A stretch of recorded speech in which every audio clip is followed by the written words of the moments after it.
when it is moving to a new continent. As you know, I mean, you would have seen the uh, banners which say very clearly that this is a two-site conference.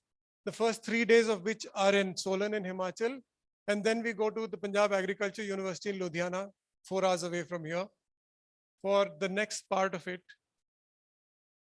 I don't want to kind of let the cat out of the bag, so I'm not going to talk about what we are going to do too much in advance. Simply that I'd like to briefly have a little conversation here with my friend Vijay as to why we have brought CIMA here.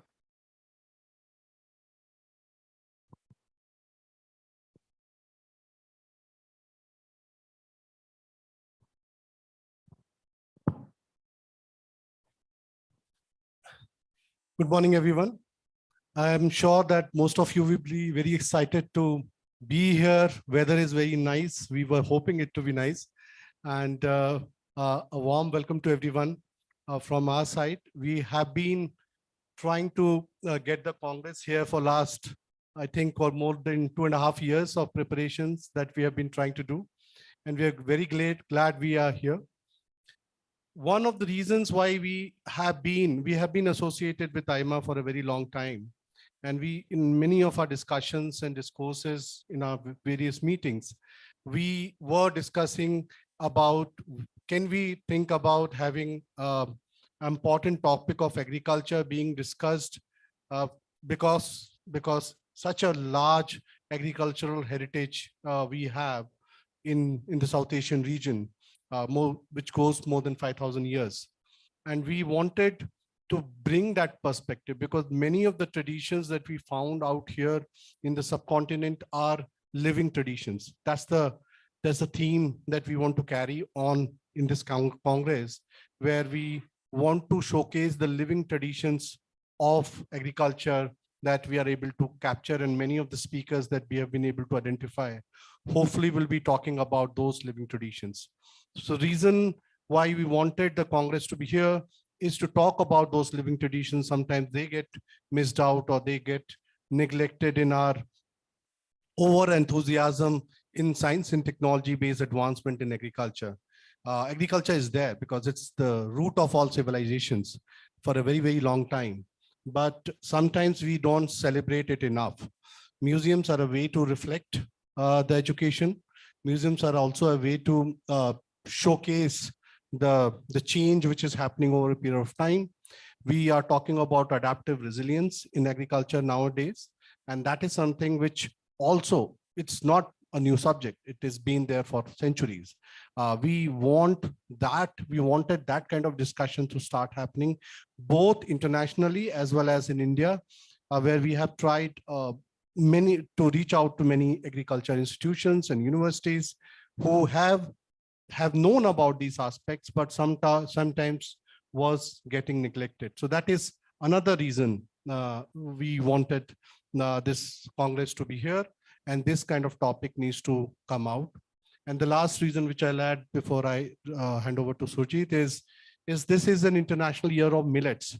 One of the very traditional crops which used to dominate our food basket not very long ago, but somehow has been lost in last 50-60 years. And there's a revival of a sort which is happening both in India as well as in many other countries. And we wanted, there are some sessions, there are some speakers who will be specially talking on millets and its traditions and its various benefits, both from health and environmental point of view. So that is another topic which is core to the theme of this Congress we have here.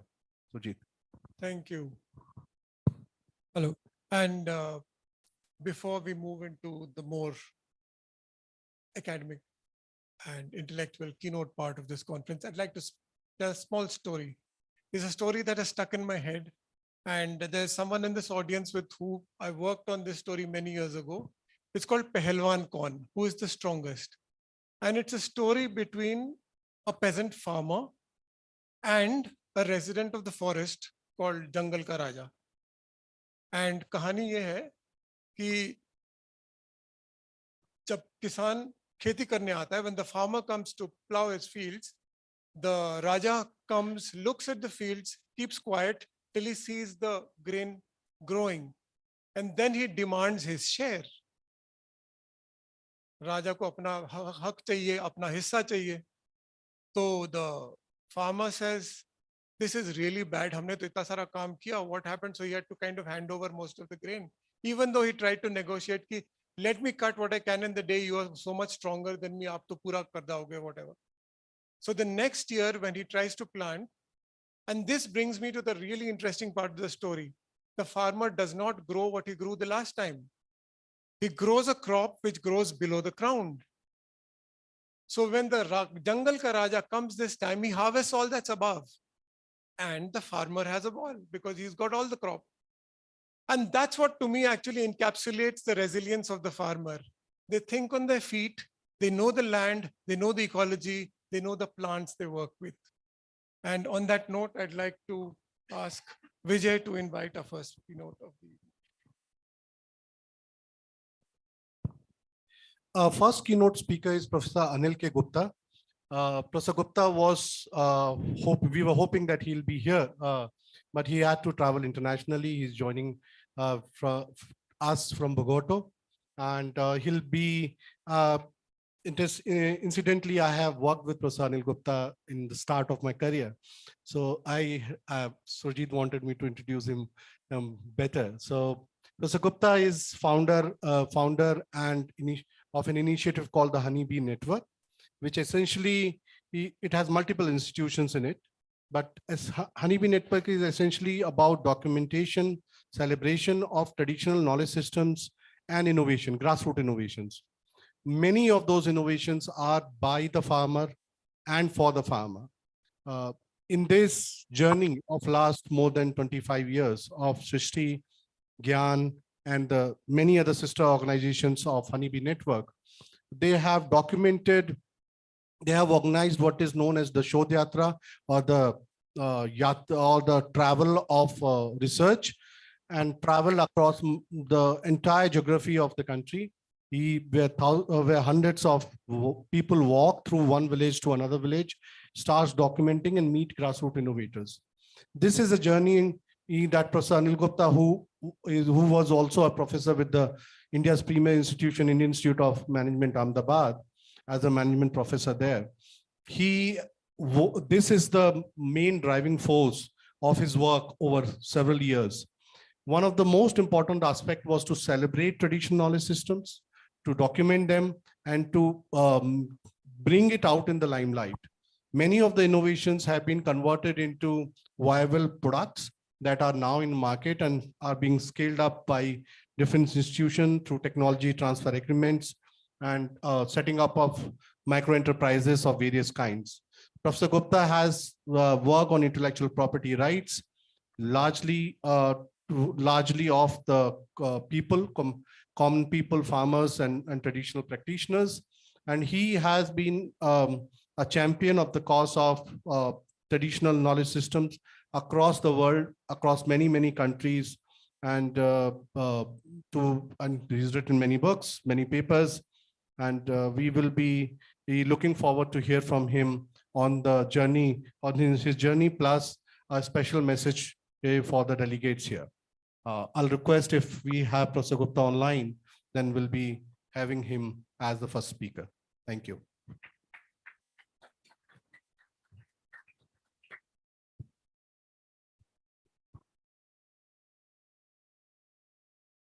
Thank you very much, Vijay, Sujit, and all other dear friends. It is a privilege to be with you today morning and share with you the theme of the conference, which is agriculture as a living tradition. When we started 35 years ago in the Honeybee Network, it was assumed that the intellectual property right or other such instruments which recognize, respect, and reward the creativity and innovation of the people would not be relevant for knowledge-rich, economically poor people. So one of the first departure we made was to suggest that people who are economically poor are not poor in their mind. That's why the subtitle of my book was on grassroots innovation was Mind on the Margin are not marginal minds. And these marginal minds, so-called marginal minds, could produce innovations which could transcend the limit of prior art in the developed countries like USA. So we filed patents for them in way back in 98, granted in 2003, for people in India who were not even 10th pass, to make a point that it is possible for farmers, artisans, mechanics involved in agriculture, transformation of Indian agriculture and agriculture anywhere else in the world, to produce solutions that will be beyond whatever has been found so far in the prior art, that means in the literature or in the patents or in the market so far, and thus add to our collective wisdom and knowledge system in the world. There were many other departures, and I will share my presentation briefly so that you could also get an idea of some of the ideas better. So the Honeybee Network, the logo of which you see on the screen, there is a nameless, faceless person, comes in contact with the network, gets an identity. This is what Honeybee Network does. It gives voice, visibility, and velocity. Voice, visibility, and velocity to the ideas of knowledge-rich, economically poor people around the world. Recently, in 2019, we started a partnership with UNDP, ECLab Network, 91 labs in 115 countries. And I and my colleague, Dr. Namika, we taught a course called as Management of Inclusive Innovation for Sustainable Transformation, MIST, in 2 cohorts of 60 countries and 31 countries. And one of the lessons that we brought up was that there's a huge scope for cross-pollination of ideas. It is not that Indian farmers would have found solutions to all the problems, obviously not. There is the farmers in Colombia, farmers in Latin America, Africa, various other places could have developed solutions which we might still be looking for. So one of the first purpose of Honeybee Network was to promote cross-pollination. Cross-pollination, as you know, is the heart of sustainability. In any biodiverse system, if there was no cross-pollination, diversity would not be produced and reproduced endlessly over time. But it is not enough for cross-pollination. One of the first principles of Honeybee Network was that when we recognize people, we recognize not only those who solve the problems creatively, but also those who help us to discover them. That means the scout and the innovator, both must be recognized. Both must be respected. Both must be rewarded. This is very important. In a conference of CIMA, it is extremely important that we create new standards of acknowledgement, attribution, and reciprocity towards the knowledge of the people. For a long time, the academics, non-profits, corporations, even the government for that matter, representatives of the government, have gone to the people, documented their knowledge, both traditional knowledge and creative solutions, to make them anonymous. Imagine in this conference, if somebody was taking notes of this conference, and this person wrote a paper as an author of all the ideas that conference has discussed, how would we feel? This is exactly what has been happening in the profession of so-called ethno-agriculture, ethnobotany, ethnozoology, or so-called documentation of traditional knowledge around the world. By taking away the rights of creative people, communities, individuals, we have done a great injustice to those who have solved problems creatively and have provided insights about how innovative solutions could be found in future. So therefore, the principle was, it was obvious that we should recognize that this is not a fair exchange of knowledge. In fact, many times people have asked this question, why honeybee? The reason was very simple. Honeybee does what we intellectuals don't do. And I have made a very self-critical confession in this regard that when I realized this in 86, 87, that I was doing what every other exploiter in the world does. Moneylender exploits in the money market, landlord may exploit in the land market, trader may exploit in the commodity market. What was a professor doing? Professor would document the knowledge, write about it, become famous, get consultancies, get on radium. And what part of that income was going back to the people whose knowledge made him popular, made him professionally successful, made him visible, made him distinguished? And this realization that I was no different from others, exploiters in the society, led to the birth of Honeybee Network. That honeybee does what we intellectuals don't do. It cross-pollinates. Flowers don't complain when the bees come and collect the nectar. On the contrary, they attract them with different colors. Are we sure that people don't complain when we document their knowledge? You may like to ask yourself in how many museums on agriculture, innovations or creativity or history have people been attributed appropriately. Anonymity is large in everything that we do. Third principle was that if we document anything, we not only recognize the scout and the innovator, but we also share whatever we do in local language with them. Large number of research papers based on people's knowledge may have never been shared with the people in local language. So they do not know what we do with their knowledge. And that's not fair exchange.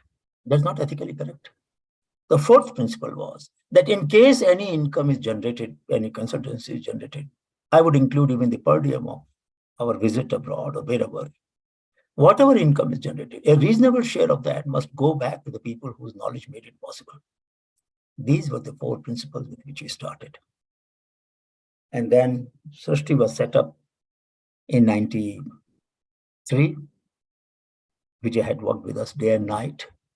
We developed and expand the scope of knowledge systems, how knowledge systems work, formal and informal, how do we blend them?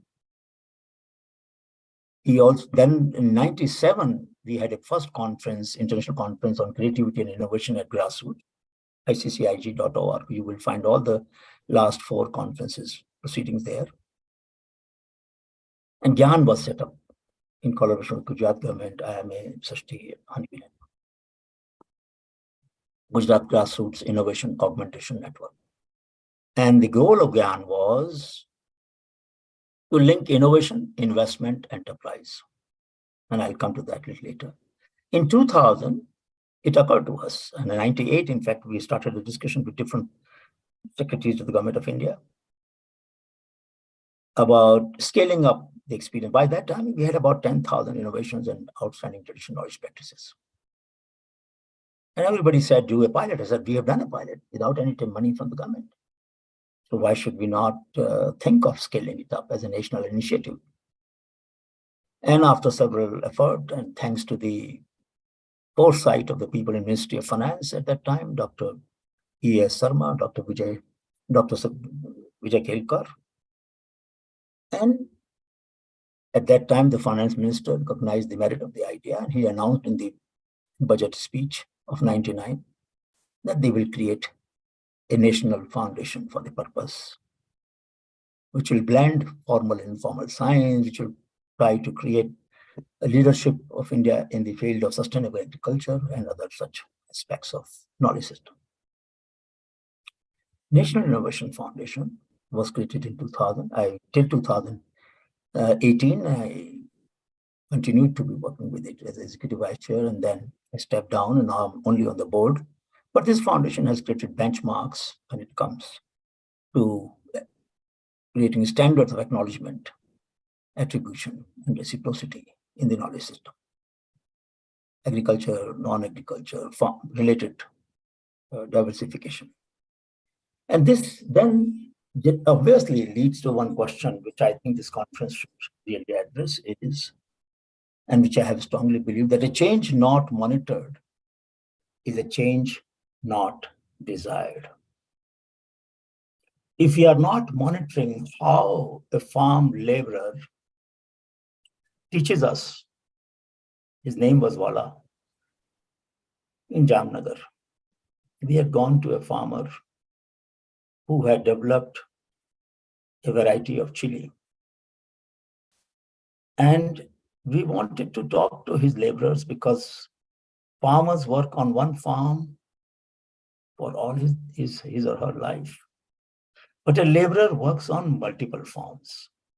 So the knowledge of agricultural labor is often more enriched than the knowledge of the farmer. And I told this to my friends when we collectively worked on the first conference on Farmer First way back in 87, 88 at Sussex. That yes, farmer first, but now time has come after some years. I asked this question, why don't we talk about farm labor first or labor first? So if we don't monitor changes that they bring about, they will remain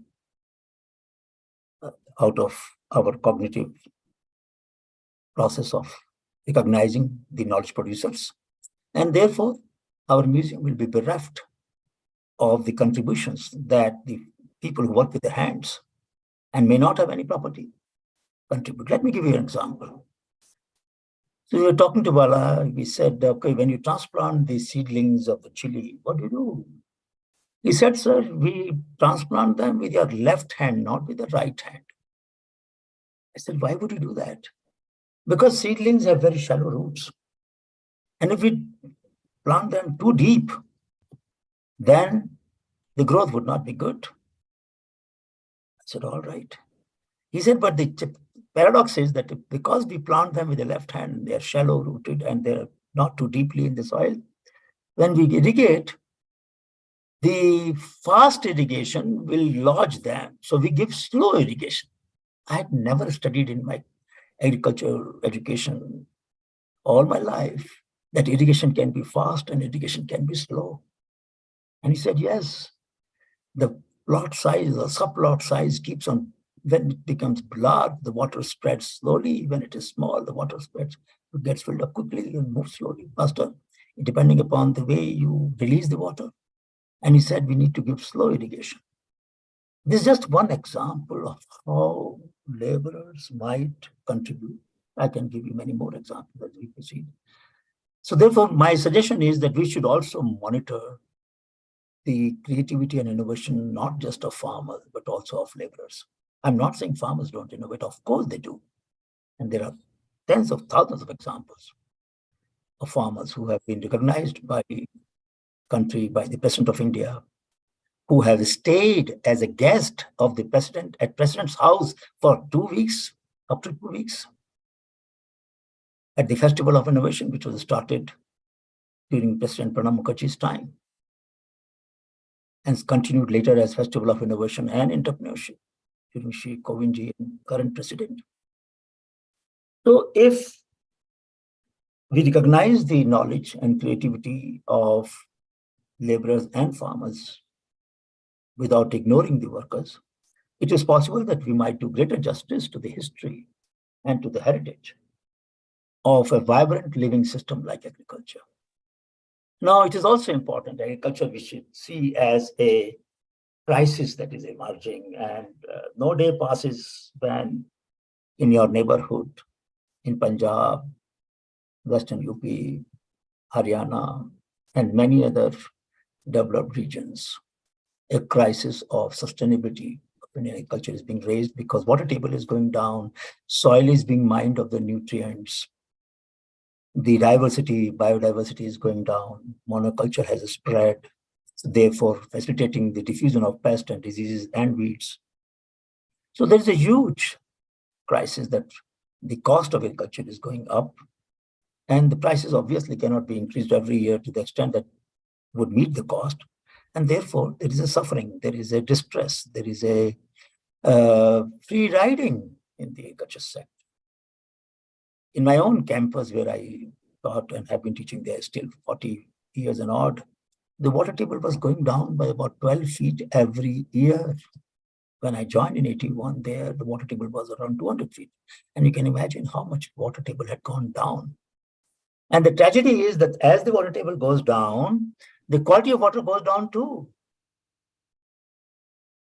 That is the way soil and water relationships are. The deeper we go, the water has more minerals, some of which are not desirable and not healthy for our life, for our health, and the health of the human and the soil itself. I want to refer here to one of the studies I did, along with about 25 different volunteers from Agriculture University Anand, from medical hospital, civil hospital in Ahmedabad. We took help of doctors, livestock scientists, agriculture scientists. This idea was propagated or articulated in 2009. After many years, we could get the volunteers together. We had no money for doing this research, of linking soil health, crop health, livestock health, and human health. All the four systems had to be empirically tested and shown. So what did we do? We did a study. We took help of the health commissioner at that time. Anju was health commissioner in Gujarat, and she got us access to the Anganwadi workers. And we surveyed about 8,000 households about chronic diseases. People, families which had chronic diseases, which did not have. And we selected 2 villages with high chronic diseases and 2 villages with very low chronic diseases. Took the sample of the soil from the fields on which the crop was grown and consumed by the family. Took the sample of the crop's food that was consumed. Took samples of the blood of the animals which consumed the fodder from the same crop field, and persuaded people who agreed to voluntarily contribute after ethical clearance their own blood sample to analyze the minerals in the human blood. And we wanted to see whether declining mineral content of the soil, or in the soils which were healthy and had sufficiently good content of the minerals, whether through the food chain, livestock whose milk we are consuming, and livestock which is consuming fodder from the crop, and the soil from which the crop is mining the nutrients, will there be a chain connecting and giving us a clue about why chronic diseases occur more and less in some places? Interestingly enough, we found a clue. Copper turned out to be one variable which seemed to discriminate better than some other minerals among those who had chronic diseases and those who did not have. Copper, of course, as you know, in our history, has been advocated as one way of storing water, and we all nowadays, many have filters which are lined with copper and so on. How did this clue come about? In the World Food Congress in CFTRI many years ago, I referred to a study in Africa where they found that in some villages, people had more arthritis. And as you know, today, arthritis is almost like an epidemic. And some villages had less. So when scientists analyzed the reason for that, they found that people who are consuming local varieties of maize, and I do not know if former Vice Chancellor of Punjab Agriculture, Dr. Dhillon, is in the hall or not, but he has spent his life in working on maize. The local varieties of maize mobilized 4 times more boron from the soil than hybrid maize. So in the villages where local varieties of maize were consumed, the incidence of arthritis, in which case boron is one of the variables which influences the pathways for this problem. The deficiency of boron was not there, and in the villages where hybrid maize was consumed, it was much more. So it occurred that why not we study this issue? And there have not been too many studies. There was one study in Andhra Pradesh, Dr. Reddy and his group had done, which had tried to look at the mineral contribution up to in the paddy field. But soil health crop health, animal health, and human health have not been systematically linked into many studies. In fact, as some of you might know, that the first mineral which became deficient after Green Revolution was zinc. And Zavit was the first tablet supplement which was introduced in our food and nutrition dynamics because of the deficiency of the zinc, which had become apparent after the intensive agriculture that became possible thanks to the Green Revolution at the time. And with due respect that we pay a tribute to Dr. Swaminathan, who passed away recently, who, of course, at that time was instrumental in bringing about this change, but later recognized the need for sustainability and therefore soil health. We all know that soil carbon, for example, is less than 0.5, whereas at least it should be 2% in most soils for sustainability. So what I'm trying to say is that studies after studies have shown that those communities which knew about sustainability in the long term recognized the fact that soil should be healthy, there should be agrobiodiversity, that if we do not keep the soil as healthy system, then the crop and the animal and the human will not be healthy. But this concern has become very weak over a period of time.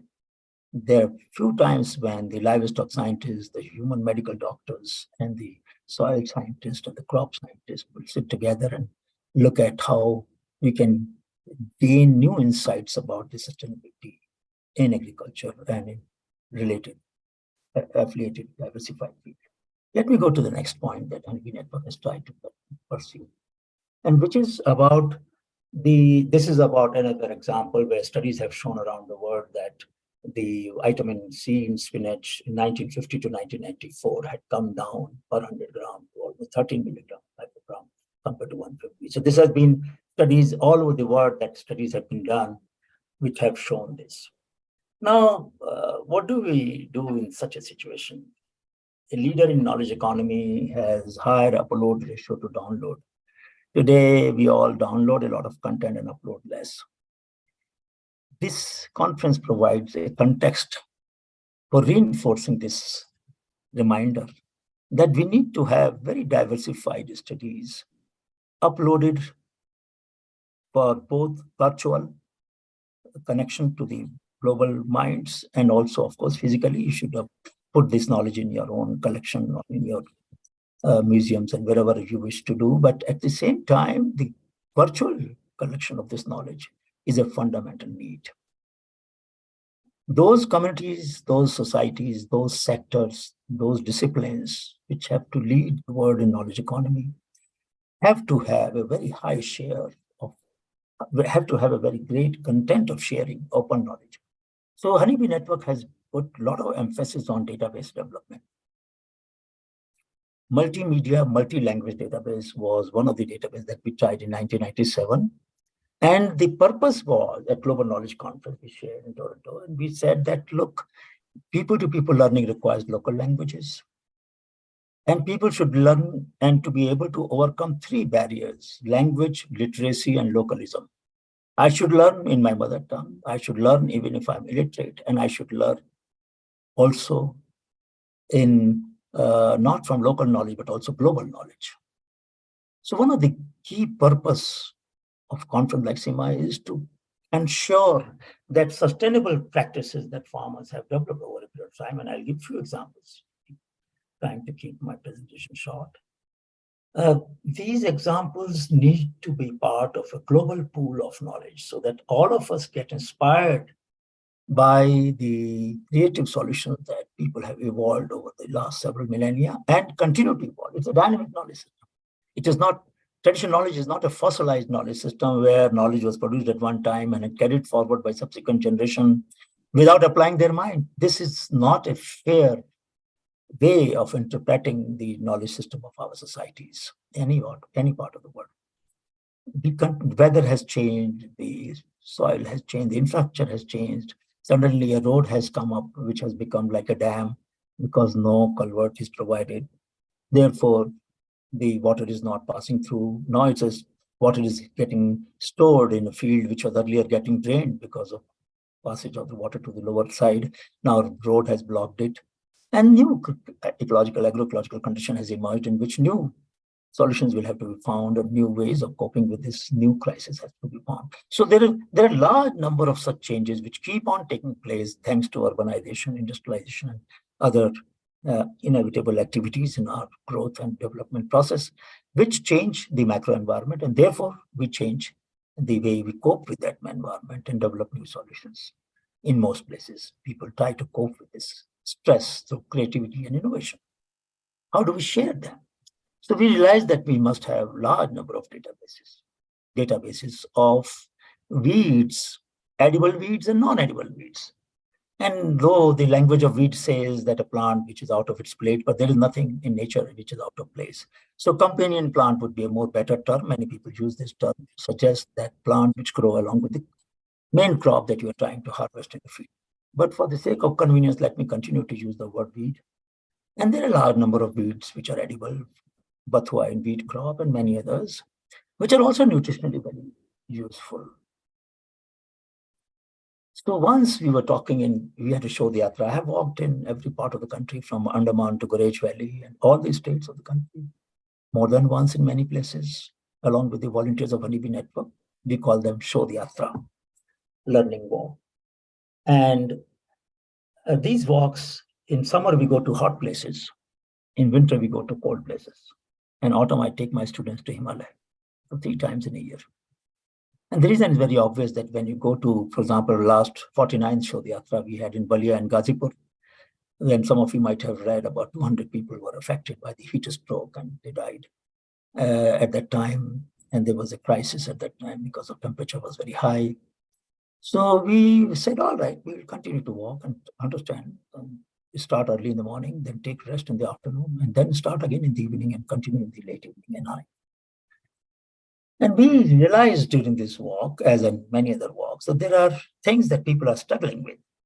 For instance, I want to refer to a walk we had in Kutch many years ago. And I was explaining about why we should avoid the use of chemical pesticides and try to use herbal pesticide or agronomic means of pest control, etc., etc. And one farmer said, Professor, we understood. I said, what did you understand? We understood that all plants which animals don't eat,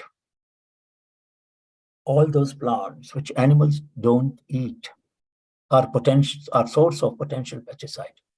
I took half an hour to talk about sustainability and to talk about how there are plants which have been used by farmers for pest control. And this farmer had a wisdom who summarized it in one line saying that plant which animal don't eat, why don't animal eat? Because they are bitter. And what do we need for pest control? Bitterness. So why can't I create my own pesticide?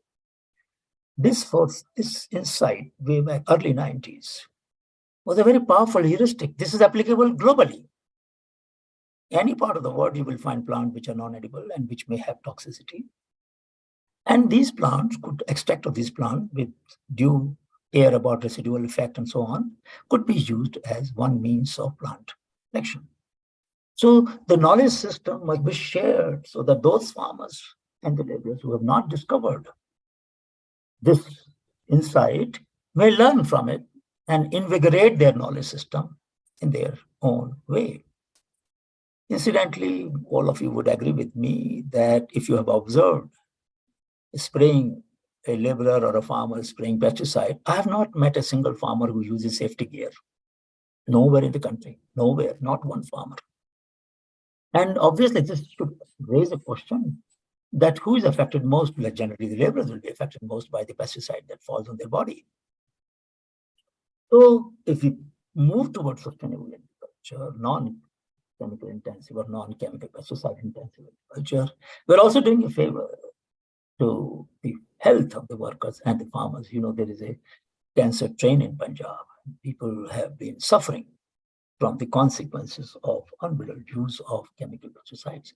So surely there are practices which farmers themselves in many places and the laborers have been evolving, which need to be diffused, which need to be shared through the global databases in as many languages of the world as possible. And now translate function has come, so it makes it possible to access practically any database. And this database, if it also has illustrations, so if you go to hbnkind.gyan.org or honeybee.org, you will find databases of medicinal plants, you will find databases of published practices, You will find databases of common property resource institutions. You will find databases even of the student projects and so on. And the latest database that we made, just to share with you all that why creating knowledge public good is so fundamental to sustainability discourse. Two of my students, Zaigam Khan and Devika Kaushal, passed out and took my course on intellectual property right. And then they said, look, we have some time on weekends, tell us a challenge. So I said, I wrote a paper in 1993 on opportunity in expired patent, but didn't do anything. Can you do something? And he said, what do you want us to do? Can you download the abundant patents? So they built a database, which is available at gyan.org, gian.org website. They built a database of 1 million abundant patents. 1 million patents abundant in USPTO, United States Patent and Trademark Office, which are now available for use by anybody, anywhere. Just an example, similarly, techpedia.in, which has a database of 200,000 engineering projects done by 550,000 students. All this is in public domain. All this is accessible without password. All this is a contribution to the knowledge public good by the Honeybee Network, because we want our students not to do what has been done before. How would they know what has been done before? The student projects are very seldom published, particularly undergraduate projects. Why not create a database of them? So I would say that the CIMA conference should highlight the role of open access databases of knowledge, multi-language, if possible, multimedia, though it's very costly. But such databases will help in creating cross-pollination and boost the cause of sustainability, where everybody is looking for sustainable solution. I always say there is no north in sustainability. There is only south. Even a developed country is still a developing country when it comes to solutions for sustainability. So there is no north. There are no developed countries in sustainable agriculture. They're all developing countries. All of them, no matter whether it's US, Europe, or anywhere else.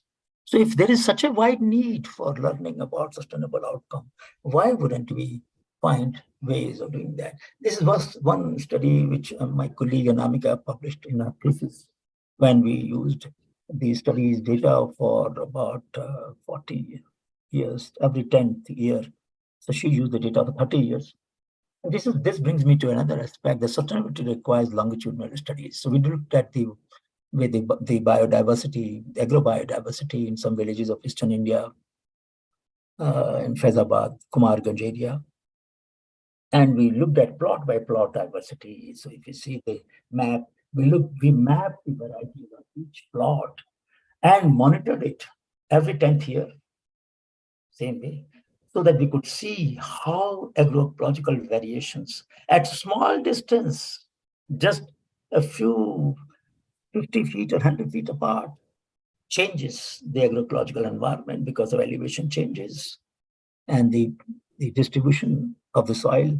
As you know, the soil particles move as per the basic principles of physics. The upland will be sandy, the medium land will be silty, and then the bottom land will be clay, because the smallest particle moves the farthest. And that's how the clay gets deposited in the bottom of the lowlands or the ponds. And soil, which has been, the fields which have been encroached by using the pond land, would obviously have low-lying heavy soil, and there the water will stand for longer period. So the variation in micro level variation in agroecological conditions generate microenvironments, which generate requirement for adapting different crops for those microenvironments, and thus create incentive for maintaining agrobiodiversity. But over the years, it has come down. And by 93, 94, starting from 88, 89, and next year we will do the 40th year survey. The biodiversity has diminished drastically. All of you know that. The question is, how do we help our communities, our people, our children to know what it meant to preserve those varieties which were providing a good answer for agroecological conditions? And how do we create incentives for them? So it's very interesting that the market, all of us as a consumer, who do not contribute to maintenance of agrobiodiversity, go to a vegetable shop and look at how many kinds of tomato, how many kinds of brinjal, how many kinds of lady's finger, or cauliflower is there. Look at a shop, same condition. Look at a cart, even less variability. Now, what does it imply? It implies that the current level of current kinds of logistics provide no incentive for a shopkeeper or vendor or a cart to keep multiple kinds of peppers, multiple kinds of carrots, multiple kinds of ginger, and so on. Is it possible, therefore, by using modern technologies, we display 15 kinds of tomatoes, 10 kinds of potatoes, and then people will log on their application. I need 500 grams of this, 1 kg of that, 200 grams of that.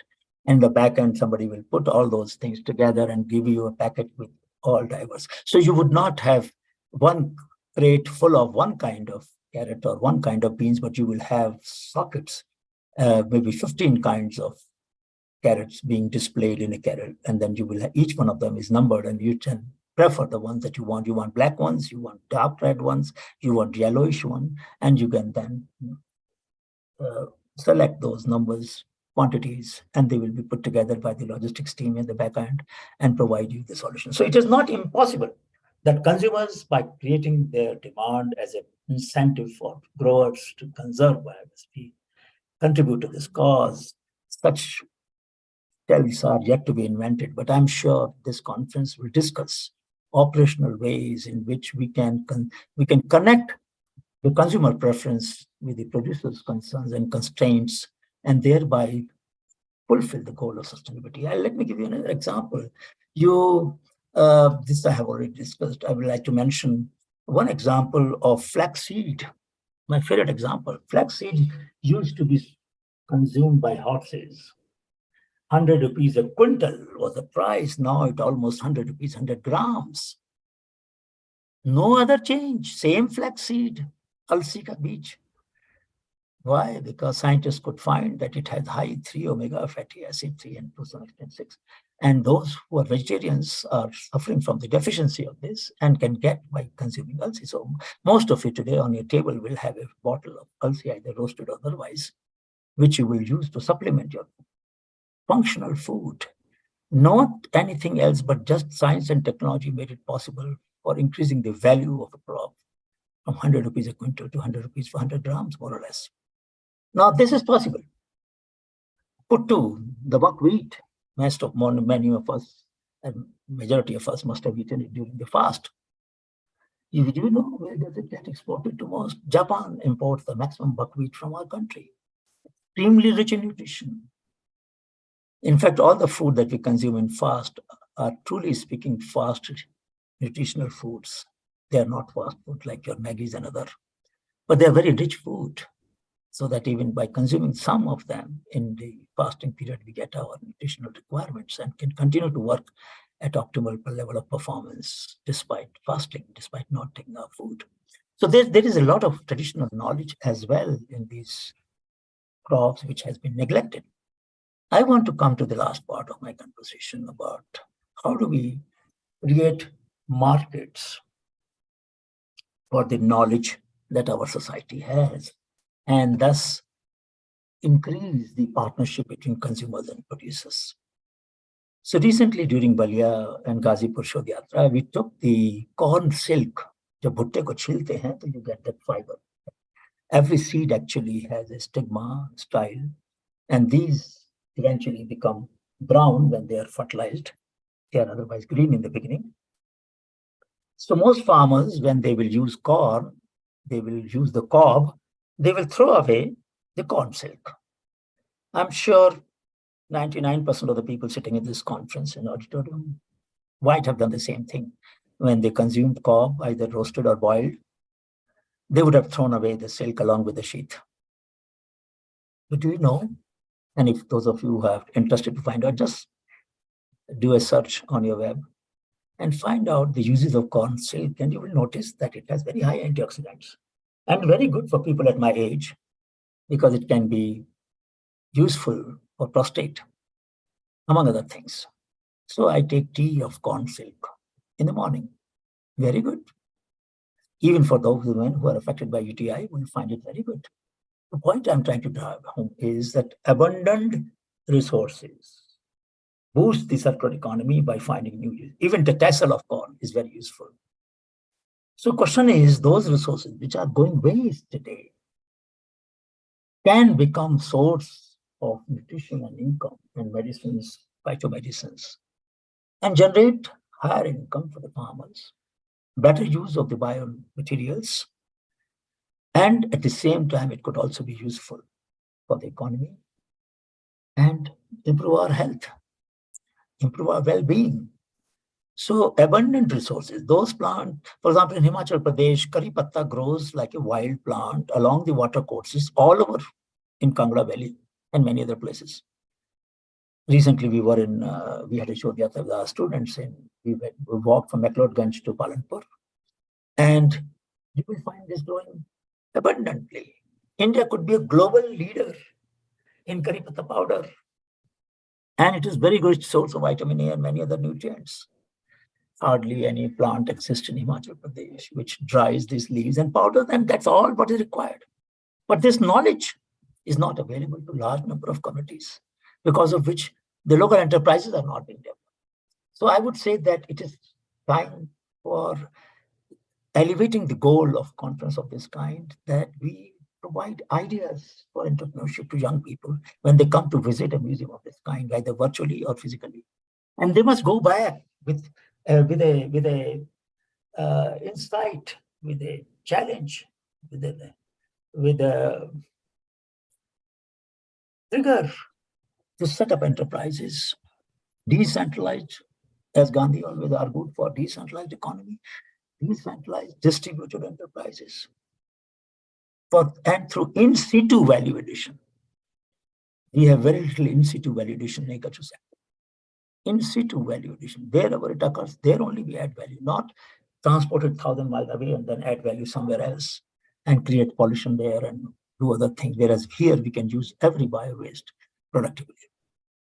So I would stop here and try to summarize what I have said so far. And my contention is that there is a very vibrant knowledge system in every country where agriculture has been a mainstay of food security and livelihood. But there are new opportunities arising for building linkages between agriculture, industry, craft, labor, service economy. Agrotourism is, of course, one of the very popular ways in which people are now turning towards. Vijay has set up a account, which I know helps me provide when I buy my provisions from the distribution point in Madurai. I get pulses, I get food, palm, jaggery, and many other things delivered to my home thanks to the new delivery system, logistical chain, value chain that have been developed by the entrepreneurs like him. So I would say that it will be wonderful if we could link these museums as living museum. We create sanctuary, just like there is a wildlife sanctuary. We have not created the concept of agriculture, agrobiodiversity sanctuaries. Wherever there are large number of varieties of fruit trees or crops or flowers, we try to create some incentives for those communities which are conserving this diversity. Plant protection of plant variety and Farmers' Right Authority, PPVFRA, does provide genome savior awards to the community which conserve, but it's a very small scale effort. Few communities every year, that is all. But we can do much more. There are thousands of such communities which require to be recognized everywhere in the country, in all agroecological regions. So CIMA must try to link the physical or the structural museum with the living museum and try to create new kinds of living experience, lived experience to living experience for our young generation, so that they can understand how evolution of this knowledge system has taken place over the millennia, and how science and technology can help add value to this knowledge to make it go even further. I can also mention that large number of efforts to develop bioplastics. We all know the damage that plastic has done to our health and our environment, microplastics particularly. There's a huge demand for bioplastic, and how can starch in different forms, in different sources, can be polymerized and converted into bioplastic, thereby generating various kinds of biodegradable containers and uses. We have to change our practices also. Consumers have to change their practices also for buying and storing and transporting goods in a sustainable manner. But if future will find answers for sustainability, for substitutes of highly polluting substances like plastic, then it will be agriculture which will provide the solution. So agriculture is not a residual sector. It is not something where young people don't want to go today. But thanks to the conference like yours and this CIMA conference, we will be able to generate enough interest among young people to develop entrepreneurship, to identify the entrepreneurship potential of agrobiodiversity, of regions which constrain the income levels of our people. I have argued that regions of high biodiversity were also regions of high poverty, because the consumer, for the reason I explained, that consumers were not giving incentives for people who had biodiverse products. The markets were not giving incentives, except for wine and to some extent cheese, where the diverse qualities, hundreds of kinds of wine and hundreds of kinds of cheese and a little bit of honey. There are very few products for which market has created incentives for biodiverse products. But time has come for changing this pattern. The logistics team, the people who are in the field of modifying consumer behavior, and people who want to conserve diversity will have to work together about a transformation. And I hope that multimedia, multi-language databases of the content of this knowledge system that people have produced will inspire younger generation to look more deeply this knowledge that is getting fast eroded. Please remember, the knowledge lost from grandparent to grandchildren is highest in our generation. Never before the distance between grandparents and grandchildren was so high as it is in the current generation. So we are witnessing a very silent revolution of erosion of knowledge along with the erosion of biodiversity. And we are not conscious of this. So CIMA has a very important role to play, to just like we create dam to store water, we have to create dams like CIMA is trying to do to stem the erosion of knowledge, which is taking place very fast. And once the knowledge is lost, it cannot be recovered. Grandparents, whenever the older generation dies, that day a library is buried or cremated. And therefore, documenting that knowledge is extremely important. With new science and technological tools and techniques becoming available, who knows that we might add value to even more sources than we have done ever in the past, and thereby generate opportunities for people even in the otherwise economically depressed regions. So friends, I'm very grateful for giving me this opportunity to share with you a brief snapshot of a 35 years journey for Honeybee Network. We are very keen to support efforts by, as I told you, all our databases are open access. Please use them. The database on medicinal plant, for example, and some of the published practice in 4 languages, Tamil, English, Gujarati, and Hindi. We couldn't do in all languages, but with your cooperation and support, please take this, use this knowledge, translate it in your languages around the world, and disseminate among the people. You don't need our permission to do that. It's all open. It's all what we received as a generous gift from our people and our communities is being passed on to our friends, younger friends, so that they can use this knowledge system. And Sashti, Gyan, and of course, I would say I cannot represent them, but I can say on their behalf that National Innovation Foundation also, I'm sure, would support these efforts and give a kind of instrument in our hand of sharing this knowledge openly so that the voice, visibility, and velocity is added to the knowledge system that people have produced. Thank you so much.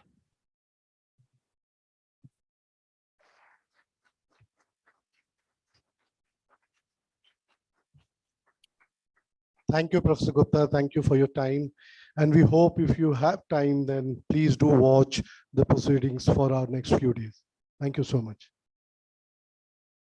Can I leave because it is the middle of the night in Bogota? And I would seek a permission because I have a class in the morning at 8 o'clock and I'll have to get up at 3 o'clock to prepare for it. So if you wish, if you permit me, then I will take leave. Thank you so much, sir. Thank you. Thank you. Thank you. And good night.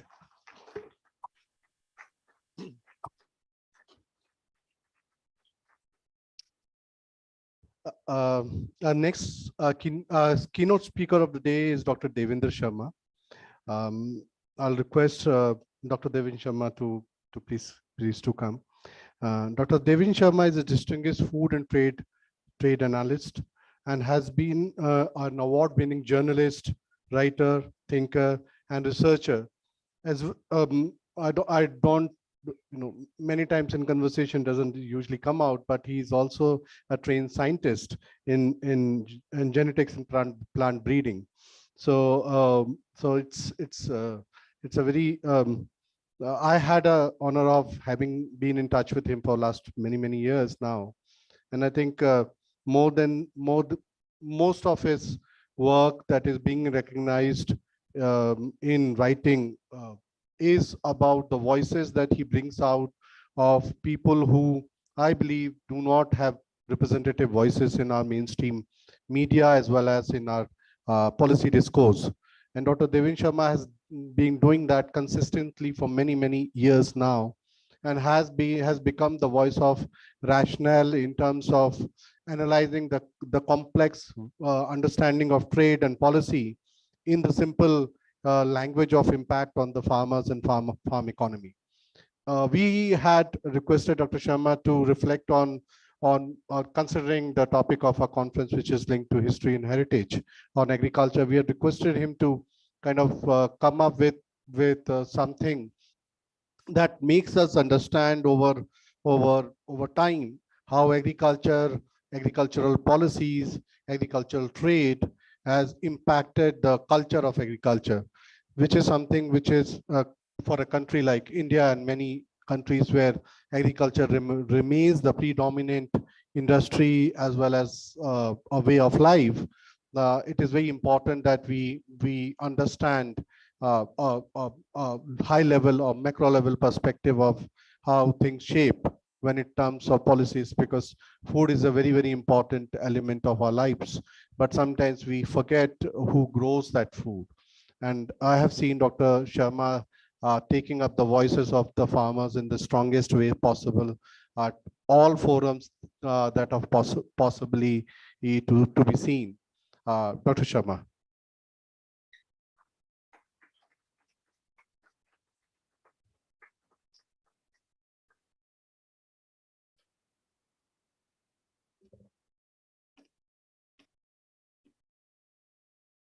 Thank you, Vijay. It is very rare that you get to hear good words about what you are doing. Today, the moment you tweet, you are often, receiving a lot of troll, and some go up to the extent of even remarking on something which I thought was very crucial for the nation to understand and appreciate. When I tweet that 2 farmers have died today in Punjab or 4 farmers have died today in Andhra Pradesh, the backlash I get is, why are you talking about them? They should, in any case, they should have died. They are a burden on the country.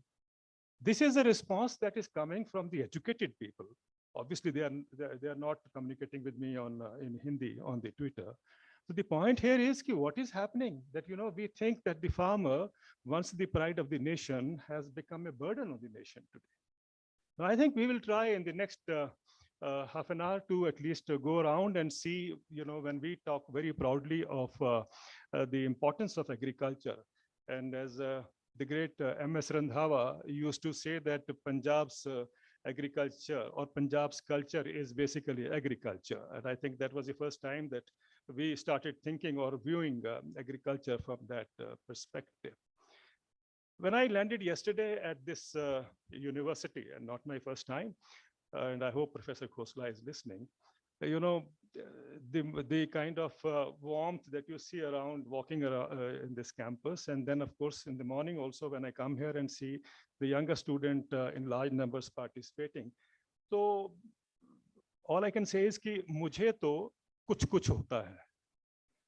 And when I say kuch hota hai, I'm not talking about Shah Rukh Khan kind of kuch, but I think you feel like that this is a place where you should be, and you should be spending more time, learning or, trying to be researching on the issues that grapple the country. So I hope one day I take up, if at all I get an invitation to be at the wonderful cottages that you, I understand, have erected. So anyway, that having said all that, let's now see what is happening all over the world. Last few days, we had the reports of a Hamas bombing Israel. And we also know that the Israelis were celebrating a 7-day festival. And that festival actually was a harvest festival. So whether you are in India or in Israel or anywhere in the world, the culture still is being maintained coming from agriculture. And that, of course, tells us very clearly that everywhere in India, of course, we can go on. Every state in this country has festivals which are drawn on the harvest festivals. And that still continues, whether we are in Punjab or Haryana or Himachal, the northwestern parts of the country, we celebrate the Baisakhi, we celebrate Lodi. In the southern parts, it is either Onam or Pongal, and so on. And the eastern, it is the Bihu in Assam and so on. So all these festivals are of course, based on the harvest festivals. And basically people trying to celebrate this festival, hoping that the next cropping season is going to be very productive and also going to be economically, I would say, viable. But that is where I think the issue is stuck. All over these centuries, if you have seen the work of the speakers or researchers in the previous centuries also, you find they're all talking very proudly of agriculture.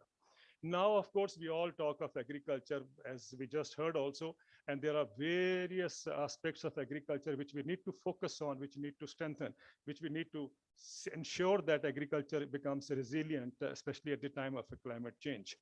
But all over the world, why is it that everyone, when some technology comes in, some machine comes in, or whatever you want to bring in for agriculture, is always telling us that the farmer's income will go up? But unfortunately, the income is not going up. Every product that comes into the market promises that, with this technology, with this new variety, with this new machine, or whatever, or this chemical and so on, the agriculture income will increase. But at least if I look at the global statistics or the global picture and also the national picture, agriculture income is on a steep decline. Agriculture is in distress all over the world, not only in India. Agriculture is in distress in all over the world. So why is it that when we talk of, or when we promise that all these technologies are going to boost the farmer's income is actually on the decline? I think that's a question which has been left unanswered. And wherever I go, I find everyone is talking about, and very rightly so, that there's so much of biodiversity, so much need to really bring in the traditional knowledge, document traditional knowledge, and so on and so forth. Yes, it is all there. It is all important to follow that particular aspect and direction. But eventually, everything should end up with income of the farmers going up. But it is not happening. Let's look at it. Why, when we talk of culture and agriculture, the missing dimension is, let's come to that and then focus on what we can see and how we can see that the farmers' livelihood improves, or farmers, at least anywhere in the world, gets the living income that they are aspiring for. And living income, as you know, is the basic income that you need to lead a fruitful life. And if that is not available to the farmer, I think all that we are trying to do is maybe good for our careers and our satisfaction, but it doesn't help the farming community at large. Now, when I say this, let me first tell you or make a comparison. In America, which we all believe is one country which is bestowed with a lot of economic profitability in agriculture, the rate of suicide in rural America is 3.5 times the national average.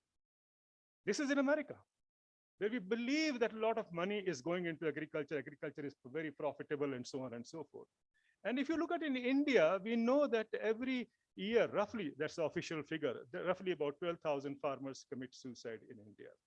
Now, given these two places separated by half the world distance, I think it is very clear that whether you are in this part of the world or whether you are in the rich developed countries, agriculture is in a serious case of distress and huge crisis that we see happening everywhere. Now, I think in this particular trend, when we talk of the importance of agriculture in culture, we know that whether before the Indus Valley civilization or after, in various kind of stages in India, agriculture was the major factor or the driving force. We also know that agriculture is the heart of India's culture. And it's also something that derives basically traditions, cultures, dances, music, whatever you can name it, is based on agriculture. All this is okay. But then again, I would like to know why is it? And I hope this conference for the next 2 days or 3 days here and then subsequently at Ludhiana focuses on how to bring back a farmer back on a position that at least there is a kind of realization that a farmer can stand up and say proudly that he is a farmer. That kind of thing is missing. And the moment you say, you get to know that somebody is a farmer, you have a mental somewhere, a kind of a block which treats him as a second class citizen or somebody who's not worthy of sitting along with us. That's the kind of situation that I would like to change, or maybe I will hope that it changes over the years, but it hasn't. It hasn't. The more we talk about it, the more we try to see that agriculture is further marginalized, if I were to use the word. Now let's look into the economic situation and why is it that agriculture, despite all the promises that we make, hasn't been able to make the dent where it was supposed to be. The question here is very clear, and I just give you an illustration from Punjab. Punjab, as you know, is the citadel of Green Revolution in India. And Punjab is also a place which has the highest productivity, at least that we know of the cropping pattern, wheat and rice in the globe. In the world, I'm talking about 11 tons per hectare. That's the kind of productivity Punjab has. So all the kind of inputs and your technologies have boosted that particular production that we were anticipating to come from Punjab. And Punjab, as you know, is also the food bowl of the country. But why is it that Punjab has also become a hotspot for farmer suicides? Between 2000 and 2015, 15 years, a study done by a house-to-house survey done by the Punjab Agriculture University at Ludhiana, Punjabi University Patiala, and the Guru Nanak Dev University in Amritsar, the three public sector universities in Punjab, have shown that the suicide death toll in that particular period was 16,600 farmers dying. This is happening in a state which is considered to be the most prosperous, quote unquote, as far as agriculture is concerned, and also is a state where we, as I said earlier, it has one of the highest productivity levels that the world has achieved.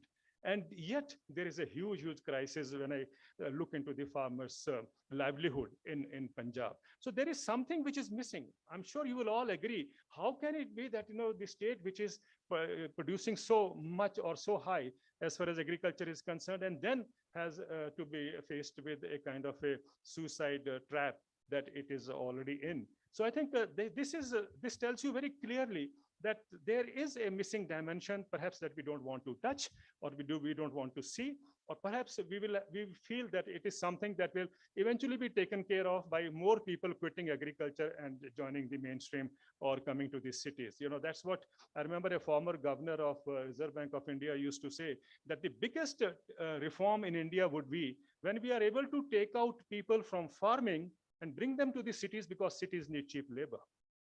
But that kind of economic thinking actually has to change. This has been built onto us, and this is part of the economic design the world follows. We believe that people have to be moved out. If we have to economically grow, people have to be moved out of the villages and into the cities. This is a common belief. Look at America. When Richard Nixon was the president in 1970s, the 15% population was involved with agriculture.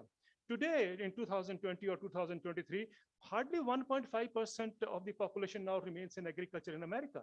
But that's the kind of a model we want the rest of the world to follow. I remember a study by UK Food Group some years back, which said every minute one farmer quits agriculture in Europe. Now, this is what is happening in that part of the world. We also believe in India that the only way forward for us is also to follow the same kind of a pattern, which means push people out of agriculture into the cities, because cities need cheap labor. In other words, what we are trying to say is that the Hari Mazdoor, daily wage worker, is what our idea of employment generation is. I think this has to change. This has to change because the educated in this country or elsewhere do not or feel shy of standing with the farming populations, and feel shy of articulating their concerns that after all, what they need is, or what they're calling for is, a living income. But what happens is the kind of jargons or the kinds of dominant economic thinking patterns, if you see, actually makes us think that this may be the way forward. Let me illustrate a couple of things. Today, we say that farmer will not be able to progress if he doesn't go in for value addition. I agree with that. Most of you, I'm sure, are talking about this. Many studies, if you go to business schools, would be on value chains and so on. But I have been to a number of business schools and seen the reports that they try to show me about the value chains on one particular crop or the other particular crop. And invariably, I find they have they do tell us what is the share of transporter, what is the share of retailer, what is the share of packaging person, and so on and so forth. But the farmer share is missing. So when I asked them, sir, what is our farmer share in this? Oh, we forgot about it. It's so easy to forget, when it comes to farmer share. But then if you look into it broadly, you will get to know that it is a deliberate attempt to see that, we don't even talk about I wouldn't say shameful, the share that the farmers get, from in the value chains. Now let us take coffee, for example. Coffee is a $200 billion industry. Coffee doesn't have APMC, coffee doesn't have minimum support price. Coffee has commodity trading, it has all the new world approaches to see that the value chain progresses in a strong manner. The coffee chain, the people who grow coffee beans are mainly in Latin America or in Africa, Western Africa. They get not even a fraction of what you pay for the cup of coffee. Recently in South India, in Karnataka, I happened to address the coffee growers of India, and they were telling me that I should talk about writing off their loans, outstanding loans. I said, but I thought coffee growers were better off among all the farming communities, or cereal growers and vegetable growers and so on and so forth.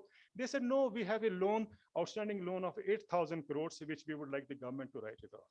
But I said, why is it though? I thought the value chain is working perfectly well for coffee. If I look at the coffee chain, after all, when I go to Barista or I go to Starbucks, I buy a cup of coffee for 300 rupees. I think that's the best value chain, or that kind of processing that could have taken place. So why is it that farmers are suffering that kind of a loss?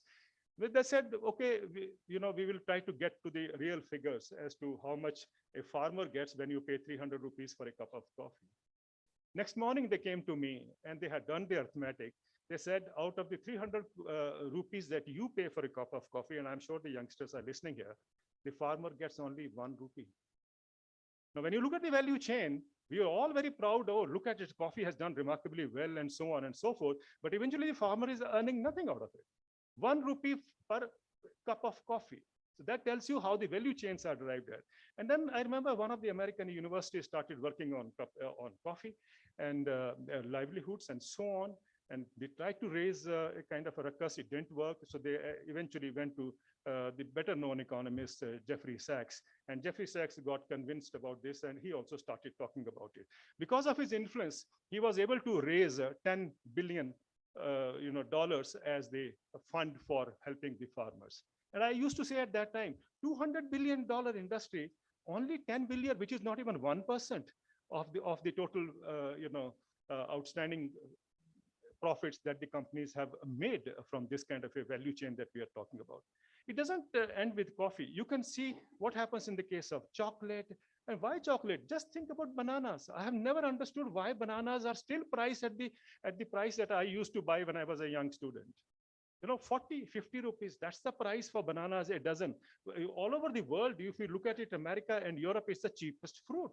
And yet, when I look into studies of value chain, I realize in Canada, in North America, and in Europe, much of it is being imported from the Caribbean countries and so on. And there also, the share of farmer in the end consumer price is just 5%. Now, this tells you very clearly that the economic chain that we are being made to believe that is going to be the answer to the kind of crisis that agriculture is undergoing is again not the right kind of solution. Now, what is the right kind of solution? I think if we really want to sustain that cultural upbringing, I think we will look into it finally. But let's, before that, try to see what else is happening in global agriculture that gives you a feeling that despite all these kinds of, not only encouragements, but the process of growth and so on, agriculture is not only creating a problem for itself, but agriculture also is creating a huge, huge environmental crisis that the world is faced with. From an era of green revolution, we are now heading into a stage. I thought, as Professor Swaminathan would say, we should move into evergreen revolution, but we are entering into a phase when we would like to see, or we would be forced to see, that agriculture, the farmers disappear from the scene.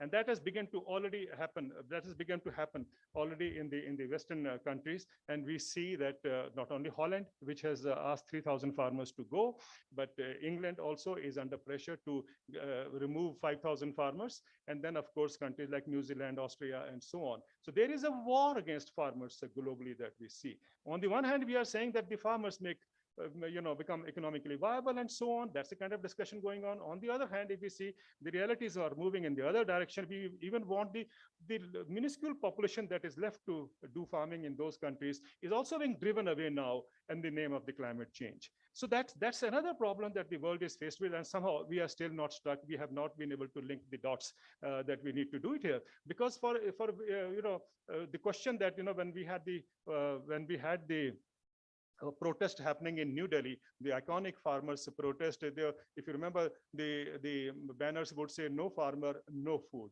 But today, the world is moving to a stage when you don't need farmer to produce food. I think we should start looking at the reality so that we can really go back or look back and see where do we need to make corrective steps or take corrective steps to see that we don't end up in a situation when there are no farmers left. As I said, in America, it's only 1.5% of the population which is left in agriculture. I think you will agree that it is going to be very, very severe or serious for all of us when we talk of food if those farmers are also gradually moved away. In fact, John Perry, the negotiator, the American negotiator on climate change, has already said that unless we tackle agriculture, we will not be able to tackle the global warming situation. And what he is saying is that roughly 34% of the global greenhouse gases come from agriculture, and there is a need to reduce those greenhouse gas emissions, and that they believe would happen if intensive culture or the people who are engaged in intensive farming systems are pushed out of agriculture, because that's where the greenhouse gases come from. So the point I'm trying to make is, if there are no farmers, the slogan was "No farmers, no food." But here, the planning is that we don't need farmers for growing food. And what is happening in Holland? Holland is now going to base its entire thing on, or food requirement on, the protein that it takes out from the insects. And there are lots of processing units and production units set up for producing insects now. Insects have become the new buzzword. In fact, I saw a application or a kind of a signature campaign going around, because they are also trying to now cultivate octopus. I thought octopus was not an animal or sea animal that should be really worried. We should be worried about, but now because of this focus on focus on protein as the next food, what should I say, strength that the world is looking forward to. So they are looking for all these kinds of sources. The point I'm trying to make is, if you think this is all imaginary or this is still far away, then you should know very well that the world's first food factory has started operating in Finland. And that food factory does not use farmer, does not use land. It's all in the building, and they are taking from the atmosphere or from the air the kind of carbon dioxide they need or the other minerals they need, and then they are crossing with bacteria and producing food for us. And the company has gone on record saying that they will be able to produce about 500 million meals a year. That's the kind of target the company has set. And if you think that may be still far away because Finland is not that close to India, then I think you should know that many startups globally who actually are looking at precision farming or other kinds of things to make artificial food or synthetic food are actually happening in India. And this is not far away. I'm sure we should start looking at what is happening in our own backyard. So gradually, I would see more influence on driving away farmers from agriculture. And when we say that we have to sustain or maintain that kind of the cultural bearings, because after all, as we all know and see that culture has strong traditions with agriculture, I think gradually as we move forward, we are moving into a stage where we will not even have many farmers left to be taken care of. So how do we change that? How does one learns from, as the organizers have told me, how does we learn from the Indian experience or what needs to be done? I think the recent protest that happened in New Delhi, the farmers' protest for 1 year, had very clearly conveyed a message as strong as possible that the new marketing reforms that the country is looking for to bail out agriculture or to pull out agriculture from the kind of crisis that exists today is not going to work. And I'm glad that the government did withdraw the laws. But at the same time, the demand of farmers still remains. And that demand is that we should have a guaranteed price for agriculture produce. And I think that is the way forward. The world now needs to look beyond what we have always been told, that let the markets operate, let the markets decide the final price. They know what is good or where bad, and then also supply demand equation should work out in agriculture and so on and so forth. Well, ladies and gentlemen, it hasn't worked. It hasn't worked anywhere in the world. Even if in America, with all the kinds of market reforms thrown in for last, I would say 100 years, and yet if the income is on a steep decline, it tells us that these reforms are not working. If you could look at Europe, again, it is the steep decline that we encounter in farming that is ensuring that agriculture, is not coming back into a kind of occupation that everyone would like to go back to. But having said that, I think it is very clear that when you compare with India, and that is what the farmers were trying to project, the government of India's own statistics tells us that in 2016, when government promised that they will double the farmers' income in the next 5 years, I was asked a question repeatedly: what is the income of farmers now that you are planning to double in the next 5 years? The government's own economic survey, which is an official document released 2 days prior to the economic budget, had said very clearly that the average income of a farming family in India in 17 states, which would mean roughly half the country, the average income of a farming family in India in 17 states is 20,000 rupees a year. 20,000 rupees a year means 1,700 rupees, less than 1,700 rupees a farming family was surviving in half the country. I can't even rear a cow in 1,700 rupees. If you are in the urban cities or urban centers, you can't even rear a dog in 1,700 rupees. Imagine how these farmers were surviving in half the country with the income which is less than 1,700 rupees. And then we are told, oh, the younger generation doesn't want to be in agriculture. So obviously, if my father is earning 2,000 rupees a month, why should I take up the job where my father is earning just 2,000 rupees a month? If we were to give him the right kind of a price or the right kind of income, there would be a kind of a reverse migration that we will see in this country happening.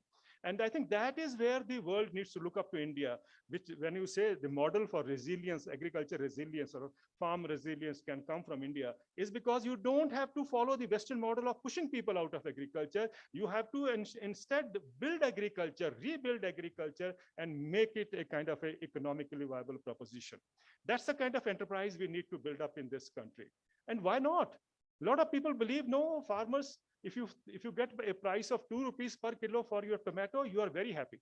If the farmer throws his tomato on the streets or potato or onion on the streets because he's not getting a price, I've never seen an uproar in this country. But if the moment the prices go up, oh God, hell breaks loose. And I have seen people standing up and saying, look at the inflation, my household budget has gone topsy-turvy and so on and so forth. But when the farmer's budget goes topsy-turvy, we have never had a discussion happening in this country or trying to build up a kind of or looking for a solution which can ensure that, the farming can also become a viable livelihood. Recently in Himachal Pradesh, when the tomato prices shot up, this was the first time that I witnessed that the farmers getting the benefit of that price rise. In Himachal Pradesh and in the district that you come from, Solan, and the close by districts also, there were so many lakhpatis were created because the farmers could get a higher price. So many lakhpatis, some even crorepati happening in this state. I was very happy. A lot of people on television would blame me that, inflation should not increase. I said, why not? After all, these are the people who have always been at that low level or at poverty level or below the poverty level. And if they get a higher income, why are you all up against them? Why shouldn't they get also a higher income? I would like more high net worth individuals coming from agriculture rather than always from the industry or business. Why not? So if the prices go up, and don't tell me people can't pay. If you can pay for a cup of coffee 300 rupees, I'm sure you can pay 200 rupees for a kg of tomato. The point I'm trying to make is that this kind of thing is only built up as a narrative for the country to digest that, the high price rise, or the higher the farmers get the prices, the more difficult it is going to be for the middle class. Now, the middle class is just 30%, if at all. I believe the outer figure, it is 30% of the country's economy. But if you look at the 70%, which comes from the rural areas, which includes a large population of farmers, as we know, roughly 50% of the country's population is in farming. So you clearly get to see that why the kind of inequality that we see in India has been increasing at such a huge proportion. After all, if you don't, or if you deny farmers their rightful price or rightful income, the kind of huge income gap obviously is going to increase in the years to come, or in the months to come, and it's already at a level, as we know, that the income of 10%, top 10% in this country is equivalent to, or the wealth of 10% of this country is equivalent 4 times the wealth of the 70%. So that tells us clearly of the wide inequality that prevails. And I think the way forward, if we have to bridge that gap between culture and agriculture, would be to see that we make agriculture economically viable and a profitable enterprise. These young farmers are very enterprising, as has been shown in the past, and as we will discuss in the next 2 days. These farmers are very enterprising despite their low so-called intellect, quote unquote, or their low literacy level. I think they have done a remarkable job in sustaining all these traditional varieties, traditional agriculture, and something that we can now back upon.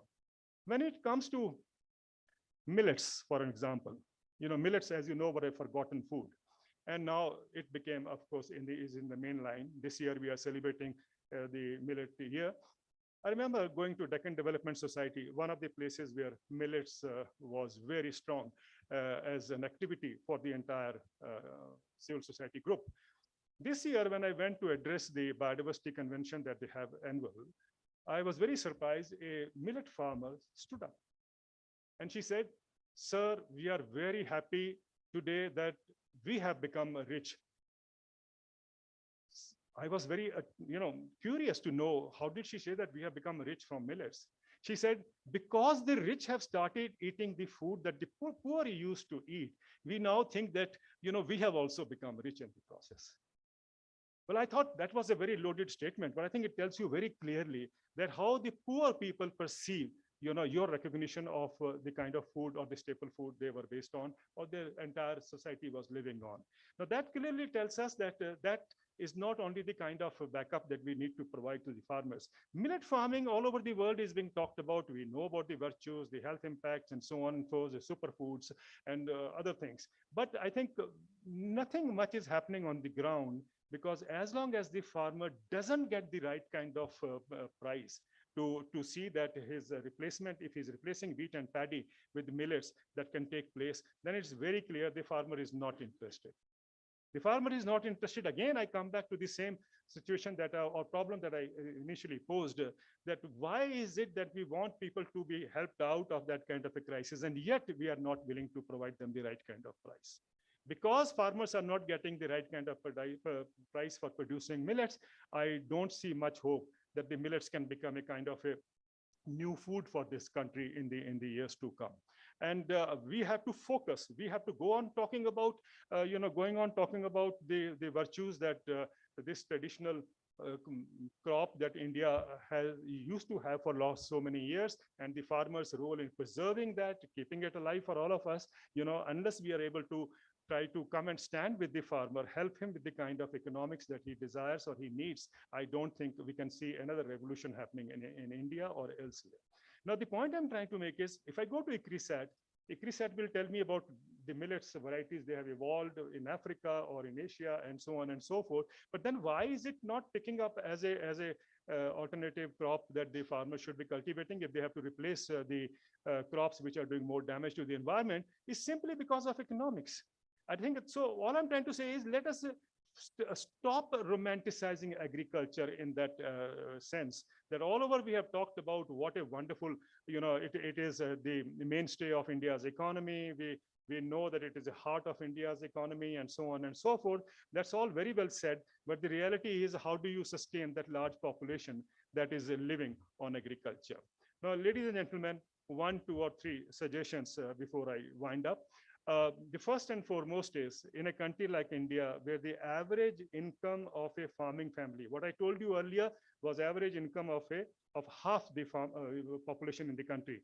And now if you look at the population, the entire population in agriculture, the average that they have worked out is 10,218 rupees per household, which means there are 5 or 6 people in the household, and everyone is not only based in the income coming from agriculture. Somebody is into Manrega work, somebody is opening a shop, and so on and so forth. And if that is 10,000 rupees per month, I think it tells you very clearly where agriculture is and why agriculture is in a distress that we all know it is in, but we don't want to really see through the lines that tells us, what we need to do to bail it out or to take it out from that kind of a crisis. Now, when I say 10,000 rupees, there is also, if you look into the official data and try to decipher it very cleverly or clearly, it tells us that the average income per day from farming alone, I'm not talking of non-farm activities, is only 27 rupees. If your average income from farming is only 27 rupees, please tell me who would like to go back to farming. That's a question I'm sure the conference in the next 2 days would also like to focus on, to see what steps we can take to see that agriculture remains the kind of a strong pillar of the culture that the country has, or the tradition the country lives with. Given that situation, the best way forward is that we must ensure that minimum support price, India has a tradition of fixing minimum support price or announcing minimum support price, which means a guaranteed price when the government comes and purchases at that price. That's the kind of thing which has been prevalent for a number of years, starting with the Green Revolution years, but except for wheat and rice, and of course, partly for cotton and sugarcane, this has not worked for the rest of the cropping pattern in this country. And we know that only 6% farmers at one stage used to get minimum support price. 94% were dependent on markets to operate. If markets were so helpful, markets were so benevolent, I don't see the reason why agriculture should have been in a deep distress by now in India. Having said that, it is also very clear that when we say that minimum support price has benefited only 2 or 3 crops and not for the rest of the community, knowing the figures of the average income for one part of the world and the average income for the rest of the world, rest of the country, I think it is very clear that the first step that we need to take to see that agriculture becomes economically viable is to ensure that minimum price support becomes a legal mechanism, a legal right. Which means nobody in the country, whether it's the private trade or whether it is the organized retail or whether it's the government agencies, nobody is able to buy below that price. I know the halla gulla that will happen, that, oh, the inflation will boom and inflation will be a big problem for the country and so on and so forth. I think, let's be very clear, it didn't work. It didn't happen that way in Spain. Spain in 2020 brought in a law which made it illegal if you were not providing farmers or not covering the cost of production a farmer had incurred, which in some ways means that they were ensuring a minimum support price to be paid to farmers. There was again a simple, or the same kind of a halla gulla happening there, also saying that, oh, the inflation will go up and so on and so forth. Today we are in 2023, the inflation hasn't gone up in Spain. I think it is too much of a hype that we create, so that we create a fear psychosis that what will happen if you start paying the farmers more, that is driving or ensuring that the farmers do not get their due in due time. So I think that is something that we have to get out of that. First factor is, as I said, is to ensure that farmers get a guaranteed price. And believe me, there are farmers all over the world who have been at least in touch with me, who are saying, sir, you have a large population in India, and you can really call the shots now. So if you do it, if you're able to ensure that MSP becomes a legal instrument, believe us, sir, we will also start doing the same in our own countries. We will demand the governments to also go in for a guaranteed income for farmers. And I remember an American farmer asking me, what is this happening in India that so many farmers are protesting outside New Delhi? So when I explained why the farmers are protesting, he says, well, that happens to me also in America. I sold, he said, corn at 3 bushels $3 per bushel, and bushel, as you know, is 27 kg for corn. And he says, I look into my barn, there is a note hanging there from my father. In 1970s, he sold it for $3.2. And after so many years, I'm selling it for $3. Then his reply was, sir, if you really want to feel or know what hell is, become a farmer. Because all through you are living on a credit, you are indebted. And that is the real hell that anyone can face. And I think we have to take the farmers out of that hell now. And it's not only in India. India can show the way. Rest of the world, I'm sure, would follow. Because agriculture, if you really want to do something for agriculture, you cannot continue to sustain agriculture on the massive subsidies that the rich and developed countries have been providing all these years. And I think you have to take them out, make it a kind of a viable enterprise. And I think that can only happen if we try to ensure that the prices are guaranteed for the farmers. A. B is the biggest challenge in India that the farmers face is lack of markets. And when I say lack of markets, I'm trying to say that, you know, the place where they can go and sell, and there are some buyers there in that market. I'm talking about that kind of a APMC, regulated market structure, that is easily available in Punjab, as we know, is very well laid out in Punjab with about 1,840 markets already operating very well since the last so many years. This is something that the country has to follow and adopt. Today in this country, we need 42,000 markets, or mandis as we call it, if we want a mandi to be made available for a farmer in 5-kilometer radius. That's the number of mandis we need. Instead of building all these 4-lane and 6-lane highways that the country is mad about, and I'm so glad that Mount Everest is not in India. I'm sure if it would have been in India, we would have built up a 6-lane highway to reach the top also. That is not the kind of investment I suppose that the country is only looking forward to. What we need is investment in creating that market infrastructure for the country. We already have, or we only have today 7,000, roughly 7,000 mandis in this country. What we need is 42,000 mandis. And I think if we build up that kind of infrastructure, it will deliver. I remember some years back, Swaminathan and I were invited to a summit in Rome. And at that time, President Lula had just taken over in the first term. And we got a message that he would like his food security minister, because he talked about zero hunger, if you recall, in his first tenure. So he said that his food security minister would like to come and have a discussion with us to learn from India. I was really a little bit curious to know what did they want to learn from India. And then when we sat down, we discussed, and eventually Swaminathan and I insisted on him that what you should do is to lay out a network of mandis in Brazil. Brazil did a good job.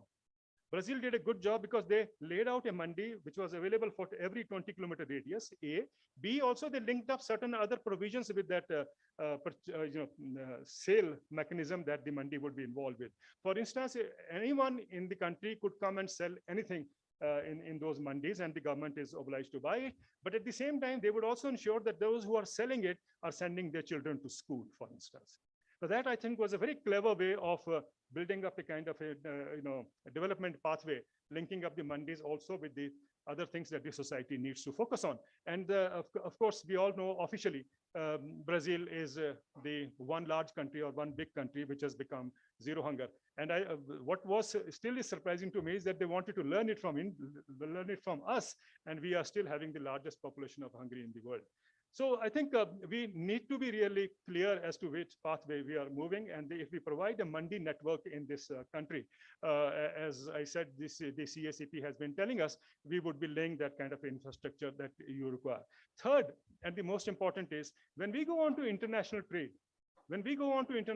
let's be very careful that India will, whenever it wants to import, it will only import at the price that is higher than what we have in the country today, and we will not import at prices which is lower than that, because importing cheap food is importing unemployment.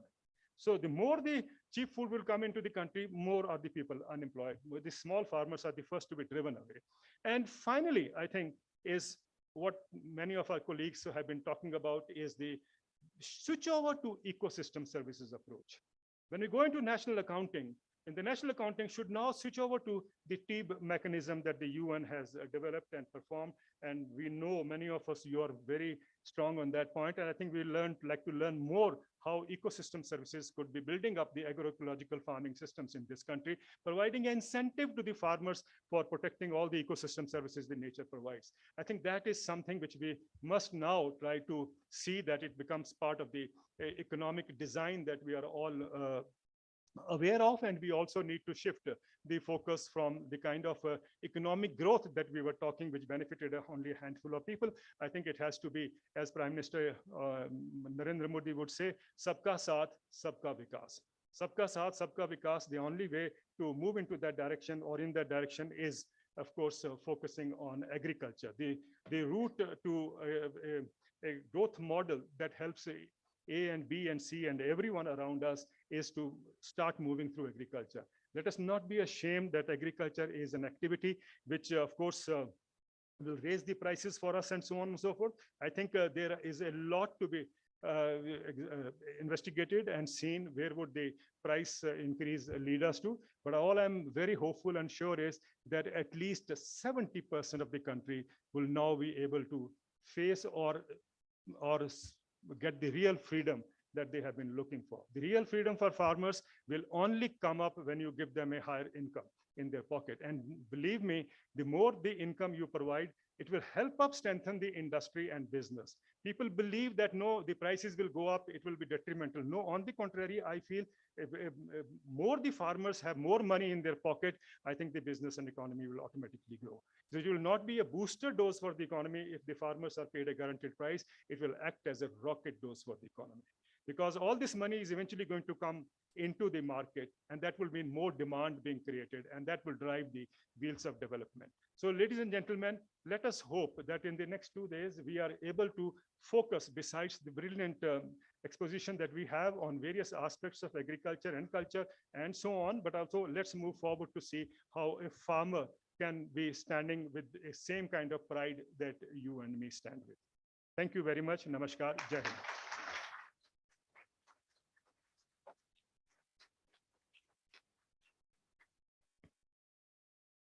Hind.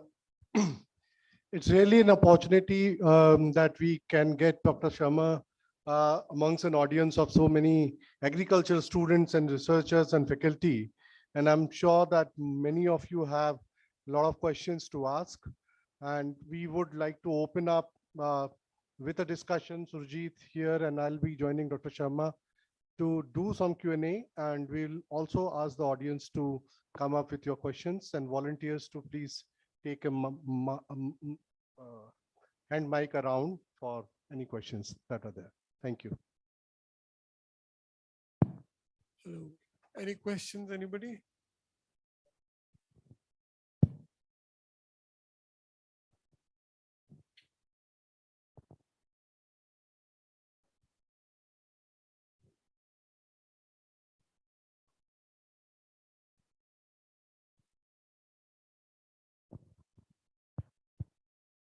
Yeah, there is somebody. Okay, the mic will come around. So any question, just raise your hand and the mic will be there with you. Thank you, sir, for this wonderful presentation. I just had a question. Why is India going into monoculture kind of production instead of multiculture? Because we know Punjab, before the Green Revolution, had this multi-cropping system where crops helped each other. And probably I could imagine from the same size of the land, the nutrition value was much more higher than now on a monocropping system. What would be your comments on this? Thank you. Well, the answer is very simple. It's the price. See, if you come to Punjab and you want to see why the large part of the state is under wheat and paddy, the cropping pattern they follow, is because on wheat and paddy, they get an assured price. So they know that whatever happens, at least when they get the harvest ready, they will get the price that is announced.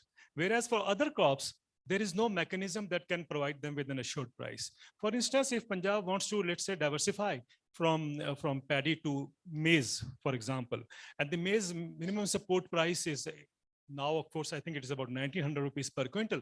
But the point here is that in the markets, farmers would get about 900 rupees, 1000 rupees, 1200 rupees and so on. So why should they take up a crop, which is not economically viable for them? So as long as we go on with only supporting this kind of a assured price mechanism, we will continue to be living in the same kind of a monoculture that you talked about. That is why I've been saying that once the government ensures that MSP becomes a legal enterprise, which means for the 23 crops, the government announces price every year. Only 2 or 3 are the ones which benefit, as I said earlier. But if we were to ensure that every crop gets a legal assurance, then you will see people, the farmers are not foolish. They also are aware that it is environmentally damaging and so on and so forth. So they will automatically shift to the other crops because where they can get an equal amount of money after the harvest. So I think that is the reason why more monocultures are being built. Yeah.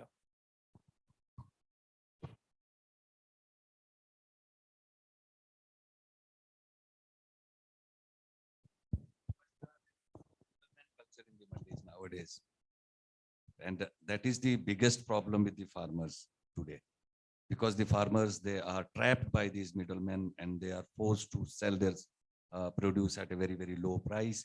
And they also sell their products, their own products, just like pesticides or fertilizers at premium prices. And farmer, he gets those things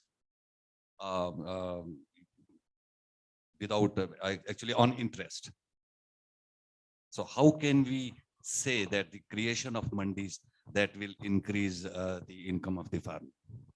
Well, if you see the 3 laws that came in, the controversial laws that have been withdrawn in India, they were basically aiming at market reforms in agriculture, which would mean they were also talking about removing the middlemen and letting the big companies come and buy directly from farmers. When the big companies come and buy directly from farmers, actually you have not removed the middlemen. You have only ensured that the smaller middlemen are taken over by the bigger middlemen. It's like the small sharks being taken by the big shark. And if you think that is a system which is workable, that when we say that middleman is the one which eats away lots of the profit that the farmer should be getting. So when the middleman is not there, you have, let's say, Adani coming in. Adani in Himachal Pradesh is a classic example. When they came in first time, they said they gave a higher price for apple, and then subsequently they reduced the price for apples. That is what the bigger middleman will do. So I think to think that the bigger middleman is going to be the answer for agriculture hasn't delivered anywhere in the world, sir. So if you look at America, America has at one stage in the 70s, they used to have about 6.5 lakh small dairy owners. And those dairy owners with the same kind of, sophisticated technology being used and so on and so forth. Today, 93% of the dairy farms in America actually have closed down. Because the bigger sharks have appeared on the scene. They produce, earlier they used to have, let's say 10, 12, 15, 20 cows, small dairy farm. But now they have dairy farms which have 34,000 cows and 50,000 cows and so on and so forth, which depresses the prices, as a result of which farmers have no reason to stay back in agriculture or in dairy. So that is just one example that tells you that how the bigger fish eats away the smaller fish, and we somehow are made to believe that this is the way forward. Now, the other part, the middleman in India, you can say, yes, more mandis will mean more middlemen as well. But in the rest of the world, developed countries, we don't have the APMC system. We don't have the APMC system there. But tell me, look at chocolate. Chocolate is one industry which again is $200 billion industry. And there is a study which comes out, which is called Cocoa Barometer, every 2 years, that looks into the cocoa farmers. And that study tells us very clearly that these cocoa farmers, majority of them earn less than what you pay for an average brand of chocolate. The average brand of chocolate that we all buy is roughly, let's say, 100 rupees. And there 50% of the population of cocoa growers is living on less than 100 rupees. And believe me, there are no middlemen there. The way we look at it, there are no middlemen. I have always been saying, if these countries wanted to help the cocoa growers, they should have gone for minimum support price for cocoa growers. Let them at least get that price out of the $200 billion, the Nestle's and so on, reap. We could have given that price easily to the farmers. So the fear that, the middleman, I think should be considered here, because you should see the bigger middleman walking away with the bigger chunk, and we don't question them. Because we are worried, we are worried in this today's world. We don't want to point fingers where you can be taken to task any stage. But the point I'm trying to make is, why don't we stand up and see that the bigger man eats away, the bigger middleman will of course take away all the profits. So similarly here in India, the point is that as long as the mandi is further away from the farmer, there is a more reason for distress. You will all agree. As when we bring mandis closer to the farmer, there is a lesser chance of a distress operating. That is what the kind of freedom that the country really needs to build on. And that is what we are trying to suggest. Bring the mandis closer to farmer. To say that farmer can go and sell anywhere in the country, I think that has been a kind of a big statement to make, which is not true in any case. How can you expect farmers from, let's say, Himachal Pradesh to go and sell in Assam, or to go and sell everywhere, that you think of in the country? No, the mandis needs to come closer to the farmers.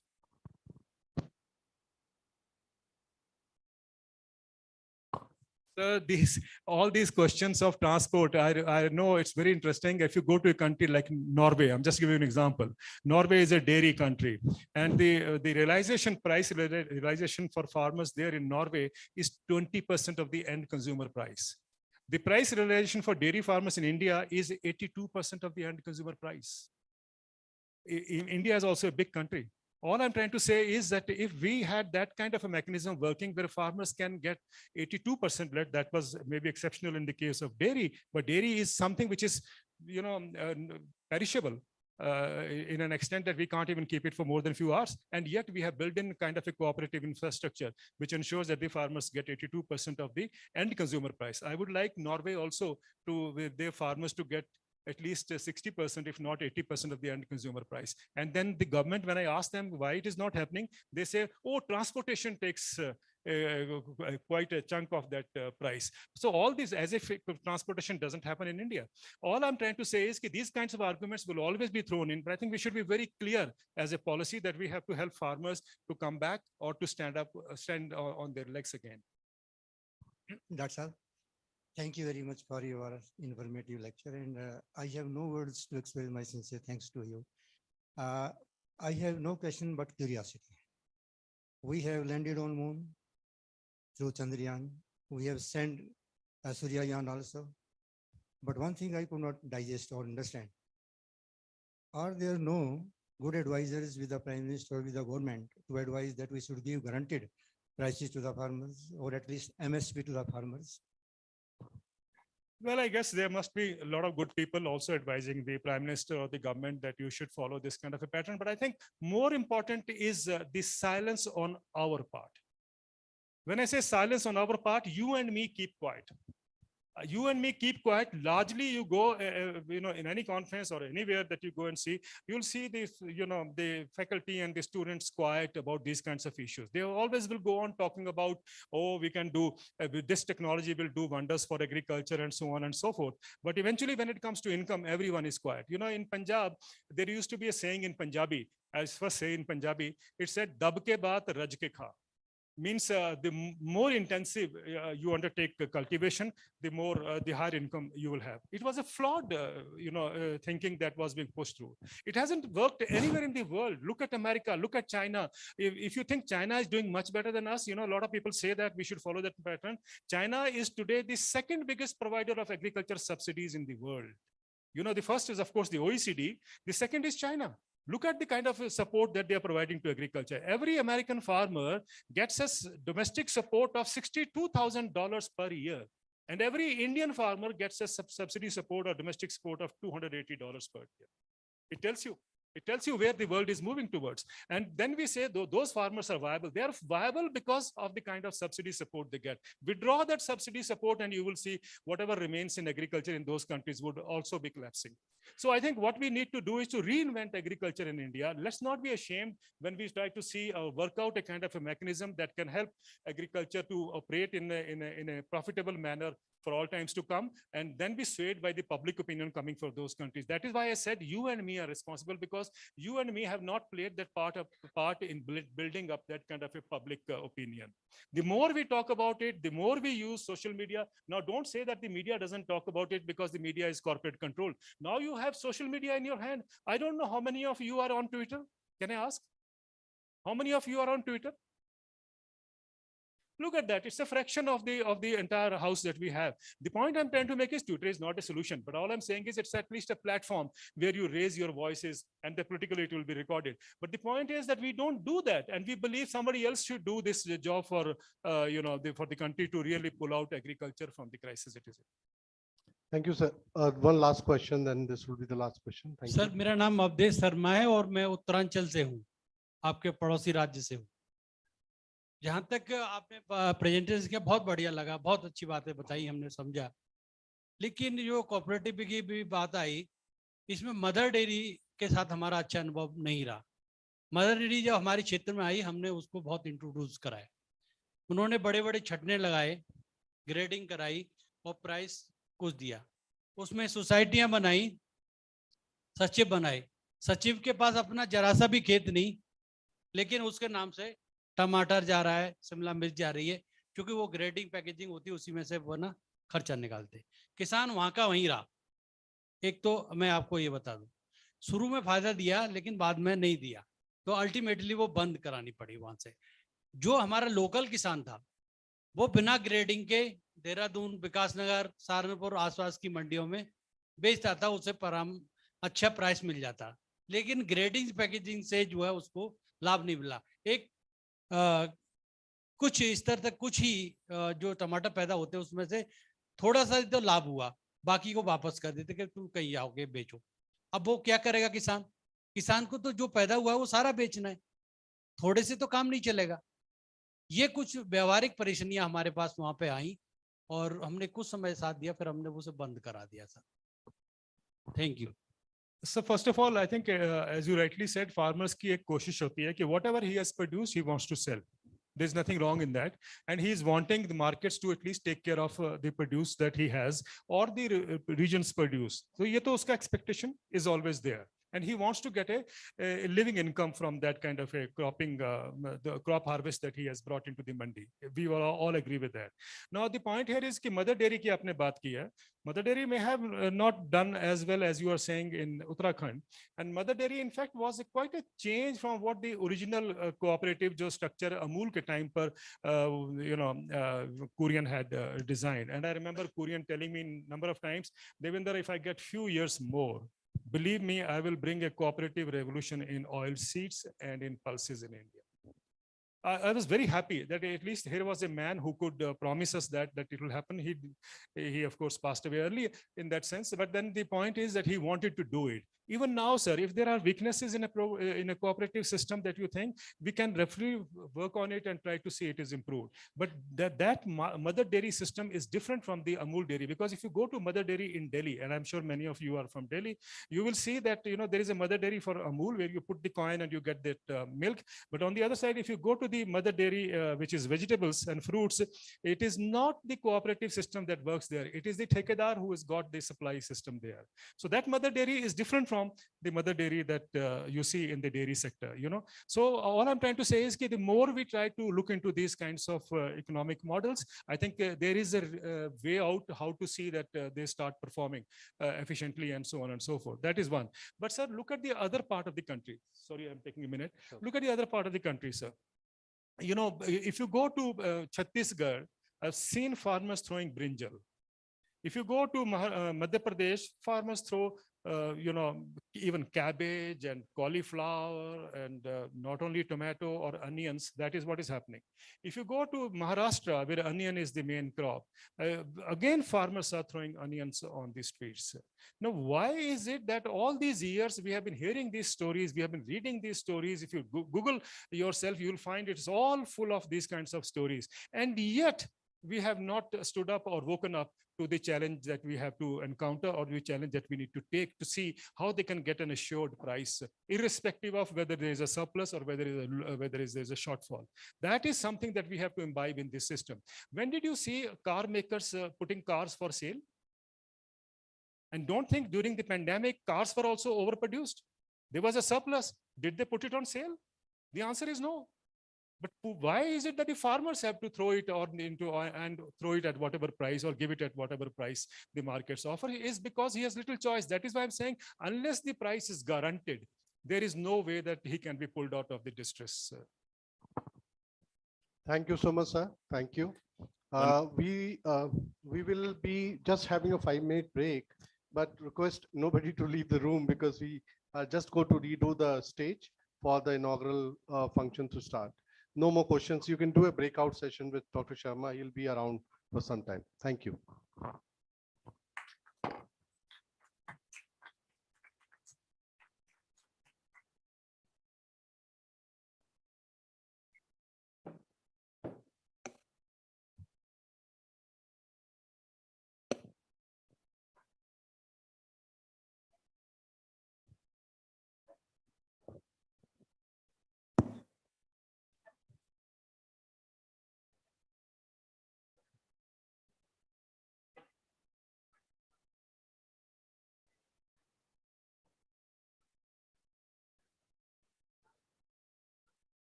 request everybody to be seated. Please don't move out of the room.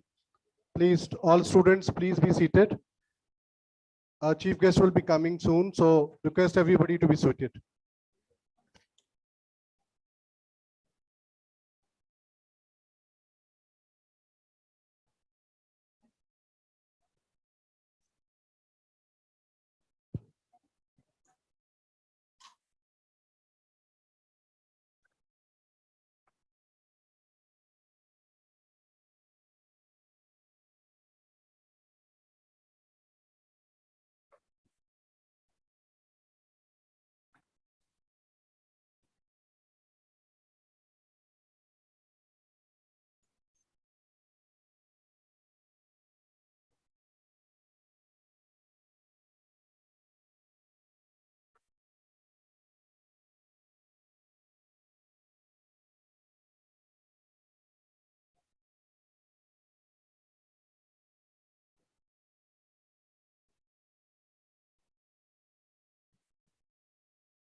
Good afternoon, friends. Namaskar.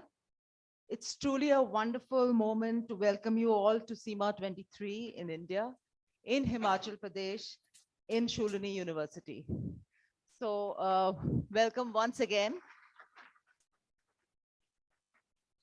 Just to apprise you, sir, that we've had 2 keynote sessions in the morning, and those went off very well. The audience has been here. Now we're looking forward to the inaugural function. Before we begin, I would request you all to light the lamp while the Saraswati Vandana is being sung.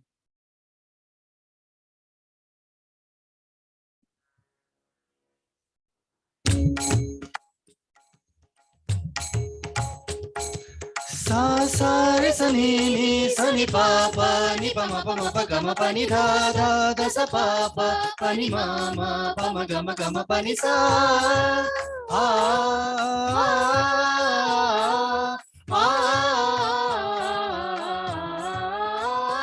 माँ सरस्वती शारदे माँ सरस्वती शारदे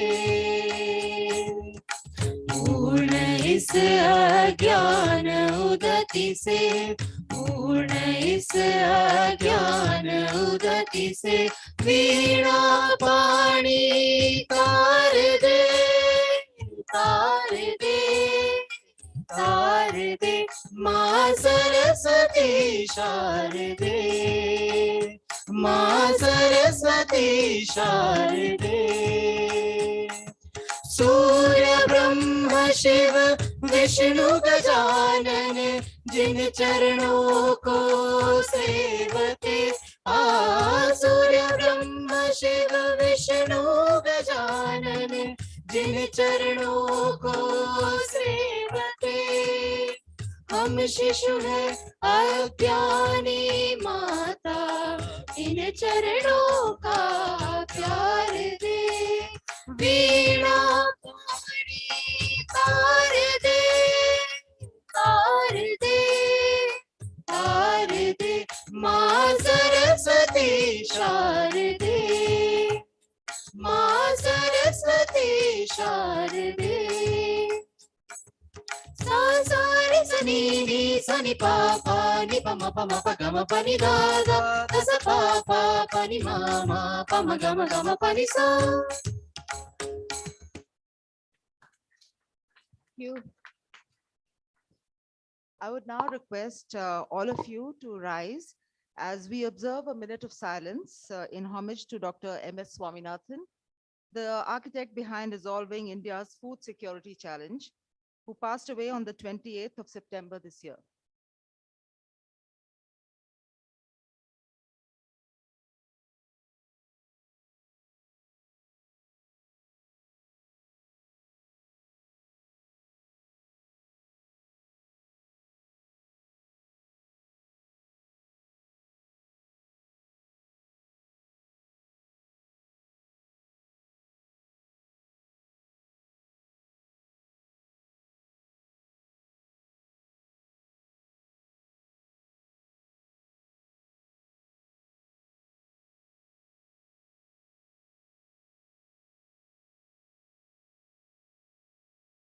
Thank you all. I would call upon Dr. P.K. Khosla to come up and share your memories and your experiences with Dr. Swaminathan.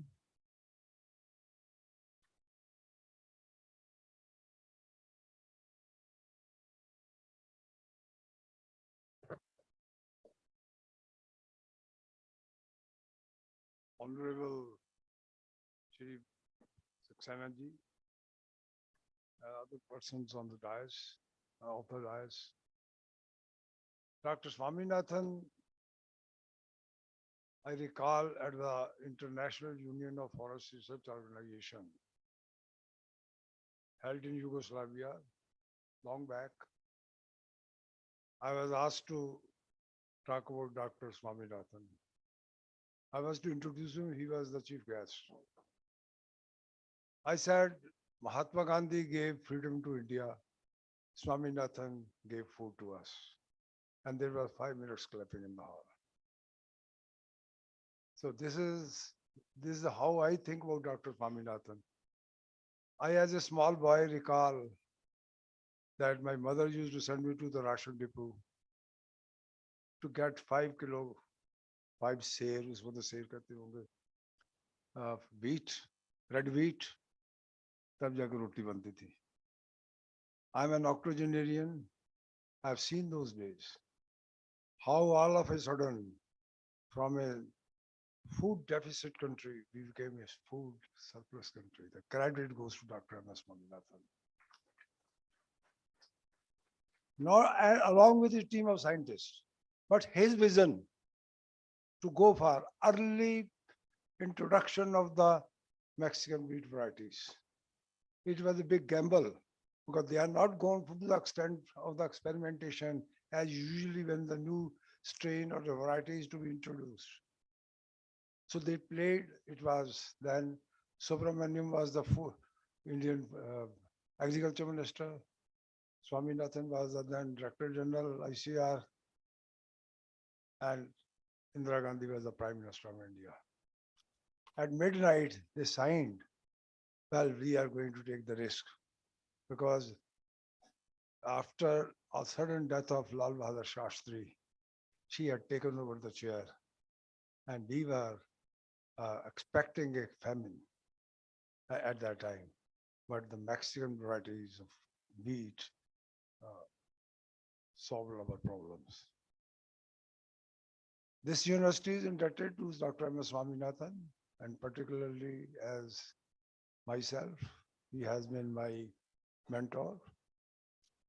And in this university, we have a photo gallery of Dr. M.S. Swaminathan.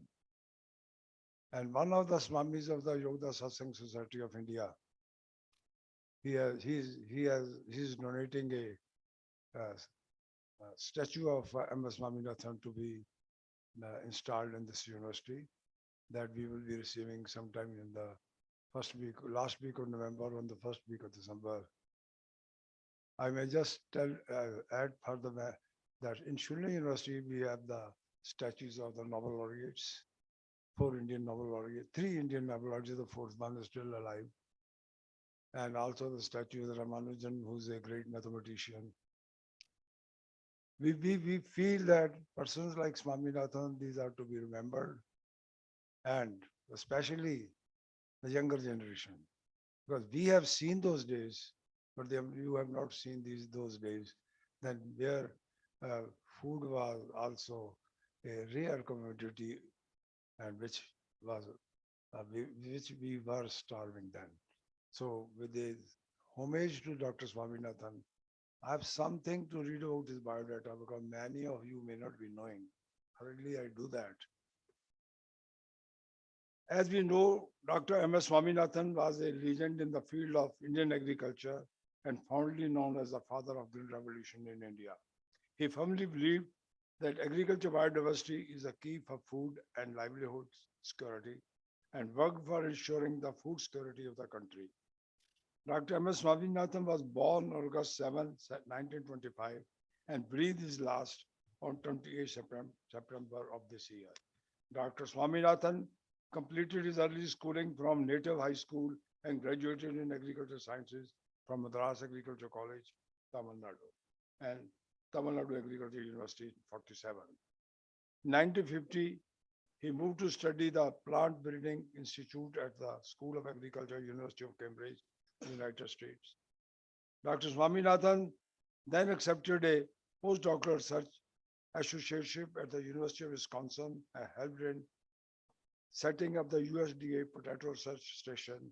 Despite his strong personal and professional satisfaction with the research work in Wisconsin, he declined the offer of a full-time faculty position there and returned back home in 1954. He became the Director General of IRI 1966 and continued, then held key positions in the National Commission on Agriculture 72-79. From 79-80, he was the Principal Secretary in the Ministry of Agriculture and Irrigation, Government of India. From June 1980 to April 82, he was a member of the Planning Commission. Dr. Swaminathan conceived the first World Resource Report. He remained the chairman of the core committee for the preparation of the National Environmental Policy under Government of India and chairman of High Level Committee for the review of the Central Groundwater Board. At that time, when India was on the brink of mass famine, Dr. M.S. Swaminathan, as a then advisor to the Indian Minister of Agriculture, invited Norman Borlaug to India, despite bureaucratic hurdles imposed by the India's grain monopolies. The Ford Foundation and then government collaborated to import wheat seed from the International Maize and Wheat Improvement Center, Mexico. This was part of the larger green revolution endeavor initiated by Norman Borlaug, which leveraged agriculture research and technology to increase the agriculture productivity in the developing world. Dr. Swaminathan received the Borlaug Award 1979, World Food Prize 1987. The Government of India conferred on him the Padma Shri in 1967, Padma Bhushan in 1972, and Padma Bhushan in 1989. Dr. Swaminathan was active till the last, spearheading a movement to bridge the digital divide called Mission 2007, Every Village a Knowledge Center. We are grateful to him for all the contribution to steer the country from the stage of food deficit to a food surplus nation. Thank you.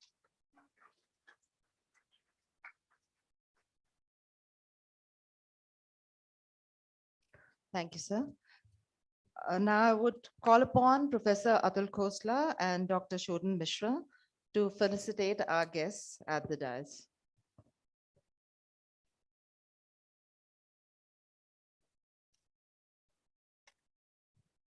Please, our volunteers, can I request you to bring that, bring it here in the front? Thank you. I'll invite our chief guest for today, Shri Prabodh Saxena, the Chief Secretary of the Government of Himachal Pradesh.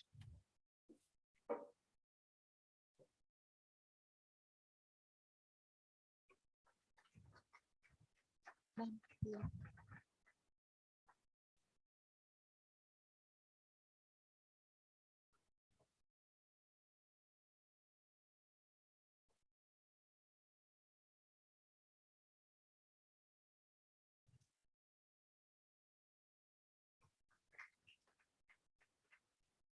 Next, I'll invite Shri Paul Rasu, the Agriculture and Horticulture Secretary, Government of Himachal Pradesh.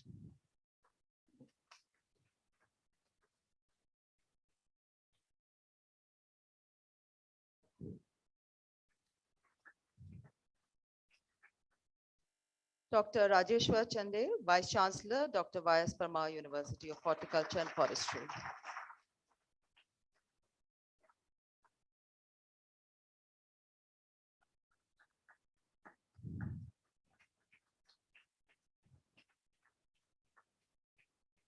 Our special guest, Dr. P.K. Khosla, Chancellor, Hulini University.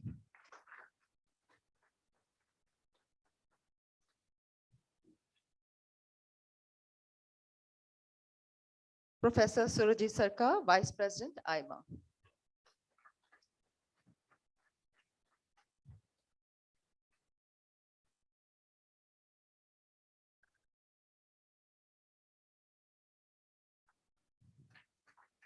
I'd request Dr. Mishra to felicitate Professor Atul Khosla, Vice Chancellor, Shulini University, and vice versa.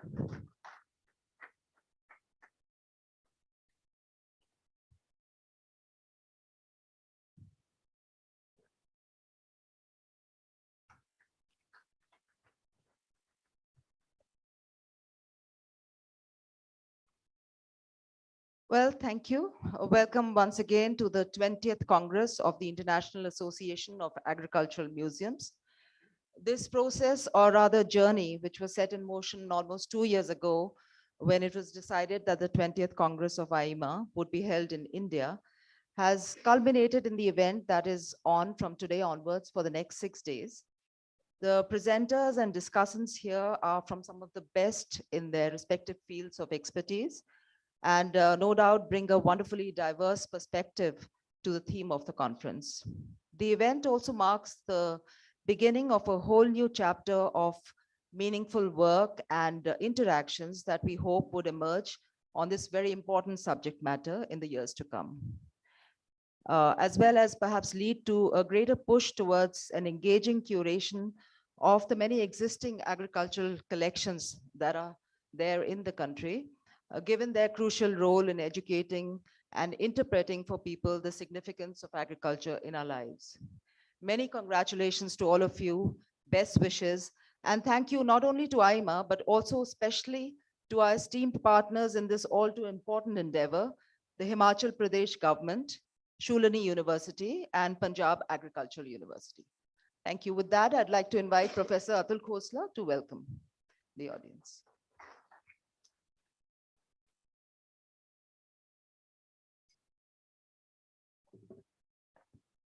Thank you very much, Nirupma. And I think before I address everyone and welcome everyone, I just wanted to go back a week where I was having a discussion with a friend of mine on the future of the world. And we started talking about what's going to be the biggest change that's going to happen in the world. And we ended up with food, the confluence of food and technology. And this is the reason I think we all are here today. How do we preserve what we have learned over the centuries, and also how do we ensure that there is integration of modern agricultural practices with the past? So thank you very much for choosing Shulani as a venue. I'll talk a little bit about my views about 5 thoughts which I wanted to share with the audience. But before that, wanted to welcome all of you here, everyone in the audience. Prabodh Saxena ji, thank you for coming all the way. Our chief guest for the day, Dr. Paul Rasu, Secretary Agriculture, Himachal. Major changes happening in Himachal. We are a rich state, largely because of the horticulture and agriculture and the great work that you and your team are doing, sir. Professor Chandel from UHF, always a great friend and always so charming. Thank you for coming over, sir. Mr. Klaus Kropp, President of CIMA, Member Secretary INTAC, Surajit Sarkar, we've now known you as a dear friend. Nirupama, I've known you now for probably 25 years. Thank you for this. Vijay, deans, directors, and students. And of course, everyone else who's here today. Thank you for coming to Shulani. And I would like to thank CIMA and CIMA and INTAC for choosing a university for CIMA 2023. And the reason I mention this is because I'm going to leave a very fascinating statistic for all of you. In India, there's a terminology that we're using called the gross enrollment ratio. That's the number of students who are eligible who will enter higher ed. And we have a GER of around 25%. That basically means that 1 in 4 of our population actually ends up going to college, eligible students. The tragedy of the country goes further. 1 in 10 is probably employable. And when I'm talking about this population, I'm talking about agriculture included. So we cannot make huge strides that we want to do as a nation unless we fundamentally change this statistic. We have more people into higher ed, especially in areas like agriculture. And I think this event will go a long way. So, so like I said, thank you for choosing a university in India for making this happen, and then your visit to PAU. So I want to leave 5 thoughts for all of us today. And I'll go very quickly. These are 5 thoughts which I believe are very important and relevant to this particular conference. The first is about museums. And we've been talking about museums for a long time. Me and Prabodh have had several discussions, especially around the science museum that Himachal has started. I think the point I wanted to leave is that museums create inspiration, and inspirations create change. So every time we create a museum, something that's inspiring for our students, it's inspiring for the young generation, inspiring even for the faculty and others, the farmers, we can make a dramatic change in society. So what you're doing is actually dramatic. What you're doing is actually disruptive. So keep on doing your great work. Keep on inspiring people through your museums. Let's create live museums as you go around. I think the second point I wanted to talk about is protecting heritage. And I'm not an agriculture scientist, so excuse me if I make some statements which might not be completely true. But I remember when I was growing up in Himachal, Himachal was known as the district or the area for something called Solan Gola, which was a tomato. It was a native species, which due to hybrids and other things which have come in, that whole seed has got lost. There's been a fundamental disruption where we are forgetting what we learned over the centuries. So while it's very, very important to move in the green revolution, white revolution, it's also extremely, extremely important that we preserve what we've learned over the last 50,000 years. That's when humankind started agriculture practices.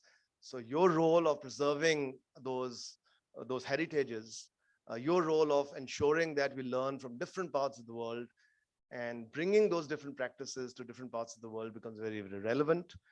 So let's make sure that we continue to do that. The third area, which is a continuation to the keynote, which I picked up today, is around innovation. We normally correlate innovation to the quote unquote knowledge class. A lot of people sitting in this room who are scientists or researchers or students. And what I heard today through Dr. Gupta was the fact that innovation is also happening by the farmers, and it's happening in the field every day, every moment. So let's transcript those innovations. But what I'm going to challenge my scientists over here from Shulani is to say that we're very proud of our patents. We've got 1,500 patents. We are one of the highest patent filers in the country. Let's actually take the movement of innovation, take the movement of patenting, for example, from the classroom research labs into the agriculture fields.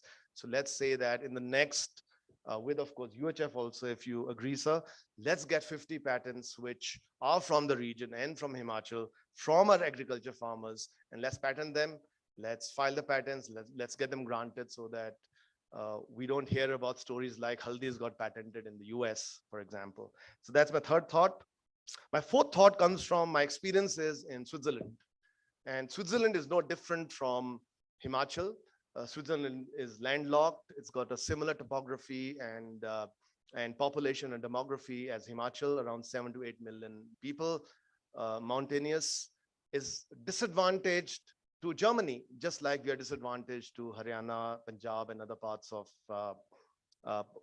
India, because we have a mountainous region. So what did Switzerland do as a strategy? They moved up the value chain. And if you think about it, some of the large food companies are actually Swiss. Nestle as an example. And it's been a client of mine when I was in consulting. Huge pharma entities out there, not just pharma, but biotech. Syngenta is interestingly is based out of Basel, a Swiss company. So very large in agriculture and food, but up the value chain. And I think that's a challenge for all of us today.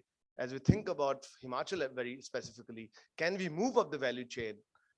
Not just produce wheat or rice, but actually produce stuff which is expensive, which can have a higher value in terms of both the produce, but also then process it. I think the last thought is about making the change happen.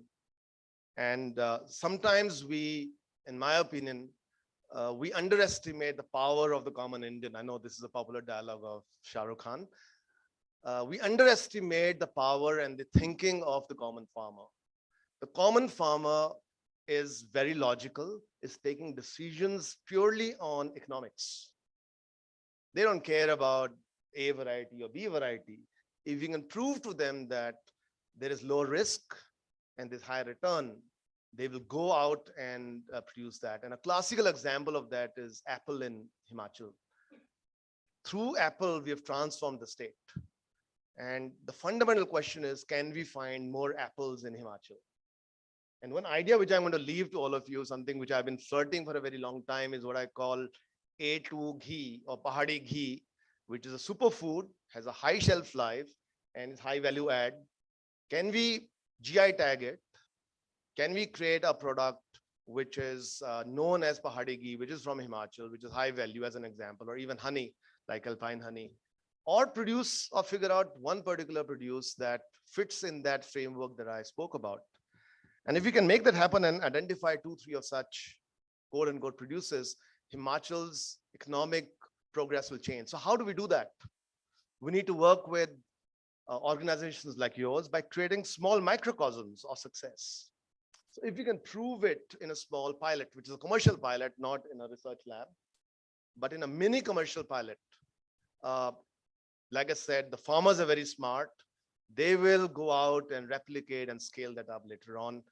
I was having a discussion with one of my friends who runs one of India's largest private equity companies. And I shared this idea of ghee, for example, with him. And he said, Atul, if you can prove it, I'm ready to sign a check of $100 million. So money is not the issue. The issue is proving success, proving the economic models through microcosms. And I think when I think about a museum, in my opinion, it's not just a museum like a traditional museum, but I'm sure you've also thought about it. It's actually a working microcosm, a pilot of a new idea, which you can then take to our farmers and make them succeed. So let's make the change happen. The next 20 years, we were discussing 30 years, are going to be for India. And the reason is pure supply. The reason is the demographics. The reason is stability in our environment. Only a civil war can disrupt India. So let's take it for given that there's going to be tremendous demand coming out of India. We have to solve the supply side. We have to solve the food side of it. And we'll seek the support of all these wonderful people sitting in the room, all you wonderful gentlemen who bring an amazing amount of years and years of experience from across the world, our students who are the young minds, and of course, support of all policymakers who are sitting in this room. So thank you once again and welcome to Shilini. Have a lovely next 3 days.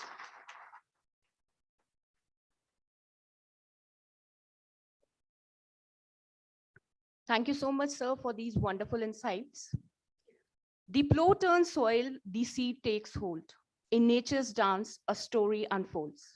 From tiny sprout to golden grain, agriculture's rhythm and ageless refrain. Through seasons of sun and rain, in hardship, joy, and even pain, agriculture's heart forever strong, a living tradition where we belong. So let us honor, let us cherish the roots of life that will not perish. Agriculture's legacy, a boundless sea, a living tradition forever free. Ladies and gentlemen, we welcome you to the International Conference on Cultivating Tradition, Agriculture as a Living Legacy. We have gathered here today to explore the profound significance of agriculture as a living tradition. The momentous event brings together a global community of agricultural enthusiasts and experts to delve into the theme agriculture as a living tradition, with underpinning 5 interconnected sub-themes. First, challenge, chunauti. Second, heritage, virasat. Third, alternates, vikalp. And the fourth, farm tales and tellers. We hope that this Congress will serve as a vital platform to nurture roots of agriculture, celebrate its living tradition, and inspire in its sustainable future. Welcome to CIMA 2023. Ladies and gentlemen, we have with us Mr. Klaus Krupp, and it's a great privilege to invite Mr. Klaus Krupp, President of EMA, for the introduction to International Association of Agricultural Museum, a significant part of our event. Mr. Klaus Krupp is an archaeologist, historian, and a draft kettle specialist that currently manages the Lorsham Laboratory for Experimental Archaeology at the UNESCO World Heritage Site, Lorsch, Germany. Since 2021, he serves as the president of the International Association of Agricultural Museum and is also a committee member in the Association for Living History, Farm, and Agricultural Museum. Klaus Krupp teaches agricultural history and experimental archaeology at the University of Heidelberg, Germany. Over to you, sir. Good morning from Germany to everybody. And I would like to extend the welcome to all of you in the name of the International Agricultural Association, IMA. We're very grateful to have this CIMA Congress for the first time ever in India, and in this case, in Asia. And my sincere thanks goes to our India conference team, but also to the local hosts, to Shalini University. Thank you for hosting us, and thank you for the great work you have done so far. And I am really looking forward, although I can't be there personally for the upcoming days. This will be really an important step forward, not only for AIMA, but also for agriculture in India. Let me use this opportunity to briefly share with you what AIMA stands for and why we think this Congress is an important element to move forward. It is the purpose of AIMA to educate the public about the significance of agriculture to human society, and also to explain the many ways that agriculture has evolved through time, through the millennia, and to facilitate dialogue between museums across the globe about agricultural topics, discoveries, and innovations. AIMA also promotes the cooperation between agricultural museums by aiding the exchange of exhibitions worldwide and exhibits, but also by encouraging governing bodies to sustain support, making detailed recommendations for collecting and documentation, and also for providing a vehicle for the exchange of information on exhibition techniques and didactics. AIMA therefore seeks to stimulate research and exhibition activities so museums interpret not only the development of agricultural production, but also changes in the work and way of life of the rural population over time, and once again on a global scale. In this sense, AIMA intends to extend the work of agricultural museums to cover research, collection, and the representation of agricultural development up to the present day, and through doing so, make an educational contribution. Just like in the founding years, when AIMA was seeking to build bridges from the East to the West during the Cold War, this Congress in Asia will enable the organization to widen and strengthen its network on a global scale. We are very optimistic, as already said, that AIMA will be able to help expand the role of agricultural museums in India, but more generally speaking, also the importance of rural agriculture and traditional skills. Thank you.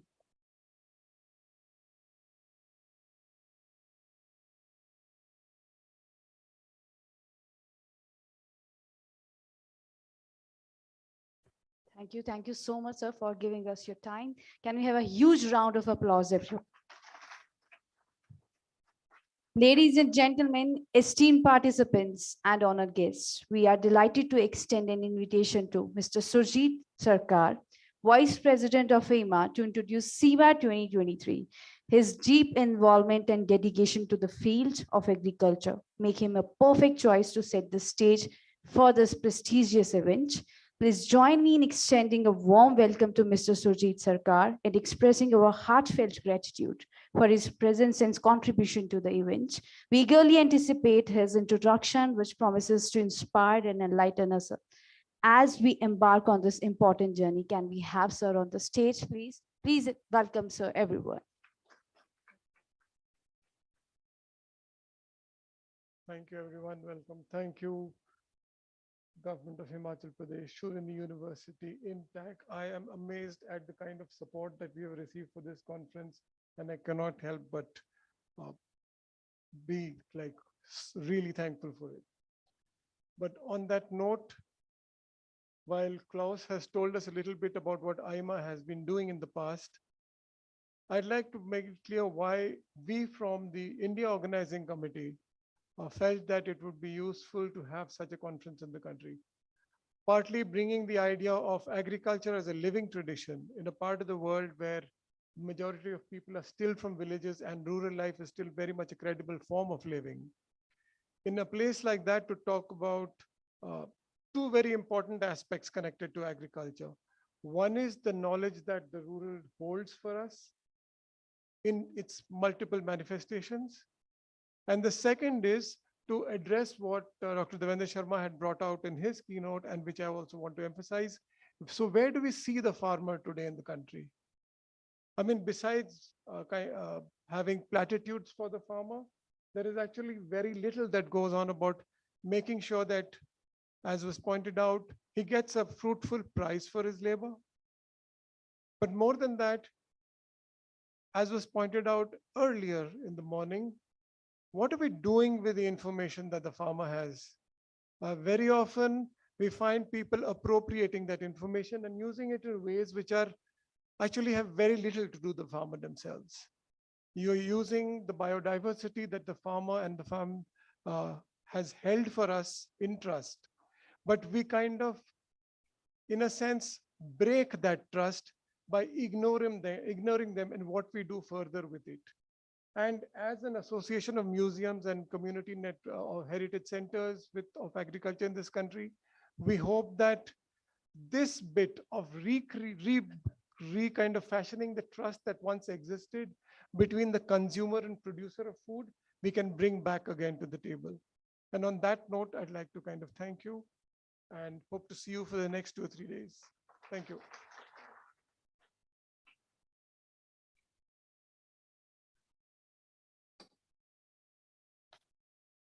Thank you so much, sir, for your inspiring words. Now, ladies and gentlemen, esteemed participants and honored guests, it is with great pleasure and respect that we extend an invitation to our esteemed guest of honor, Shri C. Paul Rasu, Agriculture, Horticulture, Government of Himachal Pradesh, to share his word of wisdom. Please join me in extending a warm welcome to Shri C. Paul Rasu and expressing our heartfelt appreciation for his presence and the wisdom he will bring to this event. Over to you, sir. Thank you. Chief guest for the event, Sri Prabhu Saxena sir. Class Karup, who is joining with us through video conference, the president of CIMA, Sri Sarkar, vice president of CIMA, and both co-class, they are very my close friends for a long time. Like when I was working in Solon, from that time I was interacting with them, and the university for hosting the first ever agricultural museum conference in India, particularly Asia also. Madam Nirupama, who took a lot of interest and who has put a lot of hard work for organizing the conference, who is from Intac, India. The theme of the conference, which the organizers have kept like agriculture, a living tradition, is a very fitting kind of, theme, I would say at the outset. Like always, whenever a conference happens, whenever a kind of brainstorming happens on the agriculture, so this is to the thanks are maybe the appreciation we are giving to the farming community. So there is a book which is otherwise noted as a Bible for agriculture students and farmers, which was written by a British botanist, Albert Howard. The topic of the book is Agricultural Testament. So this gentleman came to India to study the plants of India. He's basically a botanist. And after coming to India, he diverted his interest towards the agriculture. And later he studied the whole of Indian agriculture, how the farmers of growing the crops, how what is the difference between Oriental agriculture and the Western agriculture. So in his book, he wrote, the book came in 1930s, early 1930s. So he said that the Western agriculture feeds 3 stomachs. That is stomach of human being, stomach of animals, and the stomach of the machines. And the Oriental agriculture always, concentrated on 2 stomachs only, the stomach of human beings and the stomach of animals. So currently we are in a challenge like how to, keep the agriculture as a sustaining industry, how to, keep the farmers more interest towards agriculture is the challenge. I think that has been kept in the conference. Like one of the theme is the challenges the agriculture is facing in terms of the changing environment, in terms of food security and all, which has been kept. I hope the large discussions will happen. And we are also need to, keep the traditional history. I mean, the traditional agricultural wisdom, traditional agricultural knowledge is also to be kept in mind, and which will inspire farmers and students who want to do agriculture. They will take lessons from this kind of museum, this kind of a conference. Because today the government is also talking about the old way of agriculture, like government is promoting natural farming.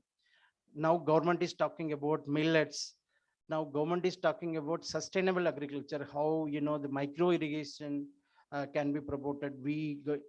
From the government level, so we are giving a large number of schemes to the farmers to promote the micro irrigation in a way to promote the sustainable agriculture. I think these things were earlier also there. It is not a new thing, but probably we forgot those things. I mean, today the universities are concentrating on two major things. Like, I will create new technology, I will create new cultivars, and the world things we are forgetting. But I hope this kind of a museum, this kind of a conference will bring back the world traditional knowledge, and which will be preserved for the usage of the stakeholders of the industry. And by using this stage, I would like to request the VC of Noni Agriculture University, and there are delegates from Palampur Agriculture University also, Noni Horticulture University. I think both the universities and Saloni University also, we should have a one division which should concentrate on the traditional knowledge, particularly agricultural history. We have already social science division, which is concentrating on the economics part and the extension part, where the technology is taken to the field. But I would urge, like, this is the time to have a small division on the agricultural history also. I think the researchers, it is up to the researchers to think over that and to take it forward. And regarding the conference, I mean, the challenge is not to organize the conference and to successfully conclude, but take it forward. Like, I mean, when I was also one of the committee for organizing this conference, I was always telling, immediately after the conference, we should take it forward. How we are going to digitally document our old stories on agricultural practices and world knowledge which is with us. I think, I mean, the research, the delegates and the participants will come up with a theme and a paper. So how we are going to take it forward, which will be useful to the universities, 3 universities I have mentioned. So with these words, I once again thank CIMA to bring the conference to Himachal Pradesh, the state of Himachal Pradesh. And I wish a great success for the conference over the next 3 days. Thank you very much.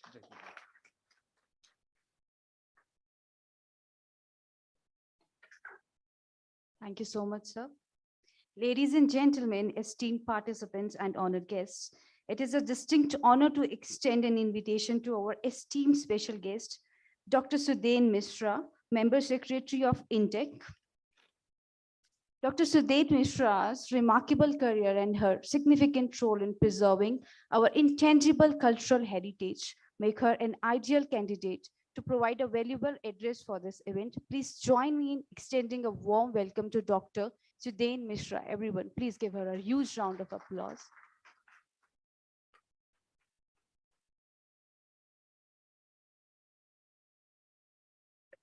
Namaskar and good afternoon. Shri Prabodh Saxena ji,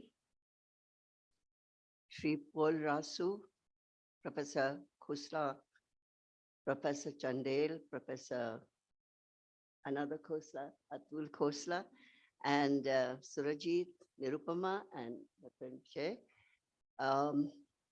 At the outset, I would like to pay my personal homage to the memory of Dr. M.S. Swaminathan, a doyen in the field of agriculture and food production in India.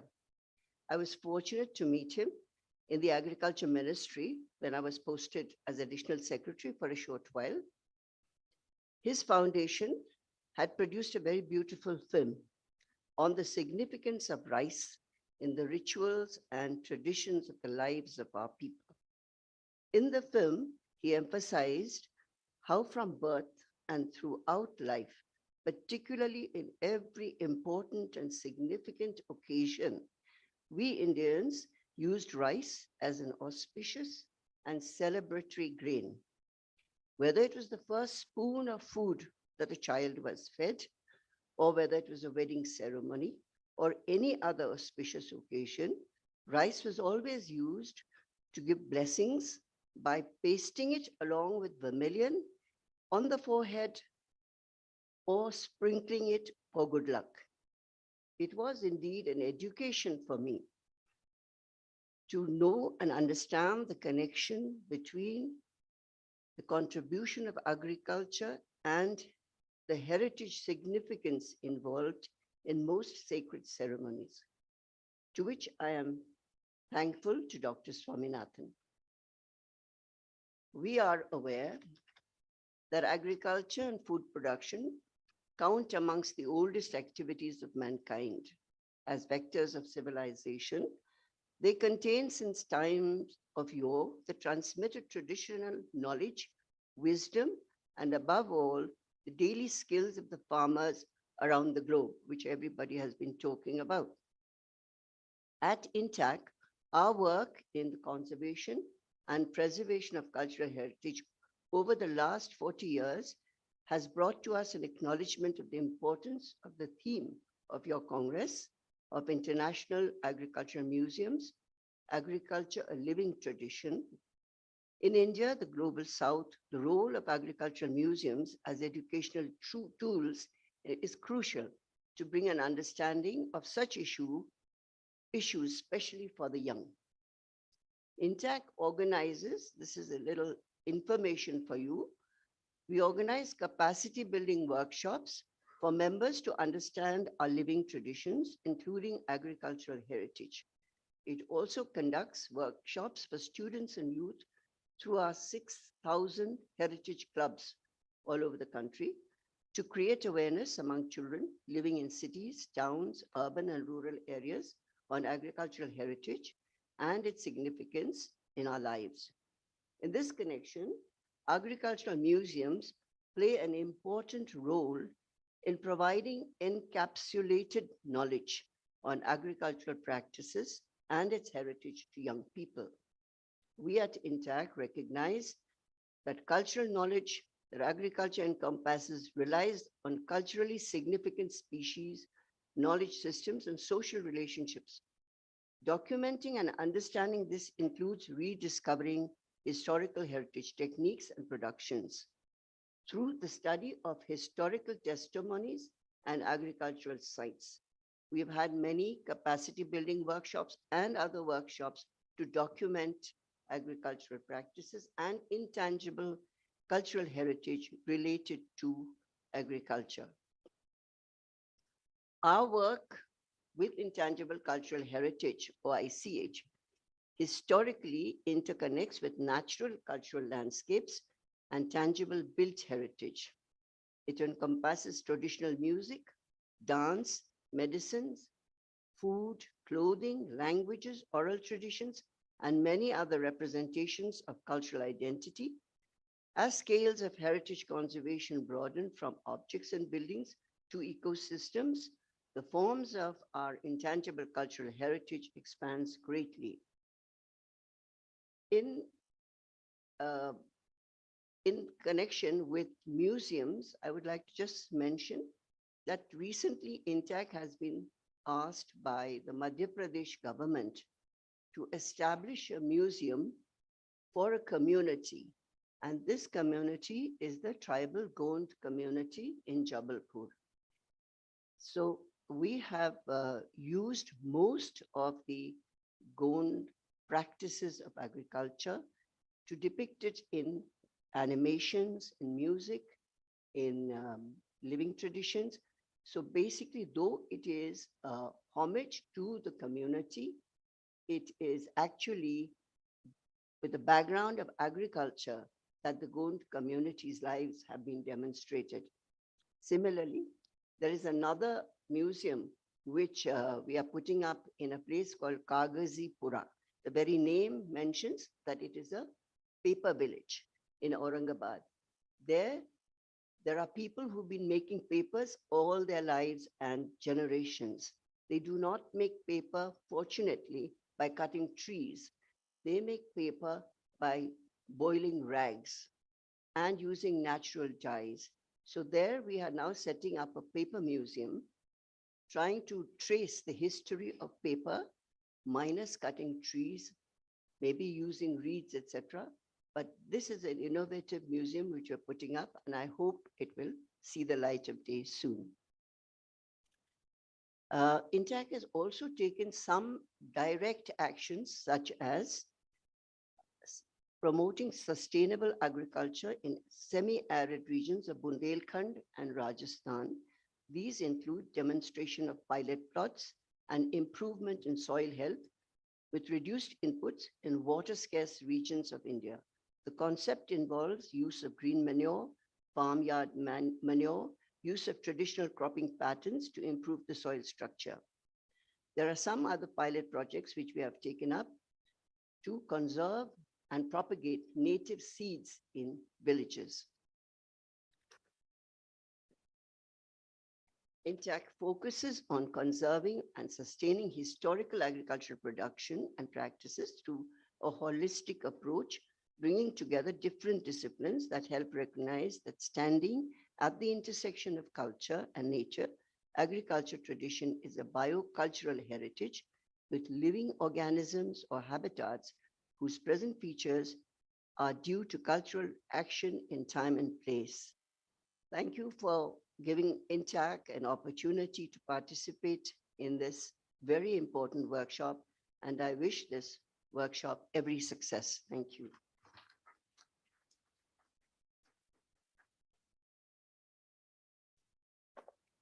Thank you so much, ma'am, for providing us the insights to this beautiful journey of agriculture.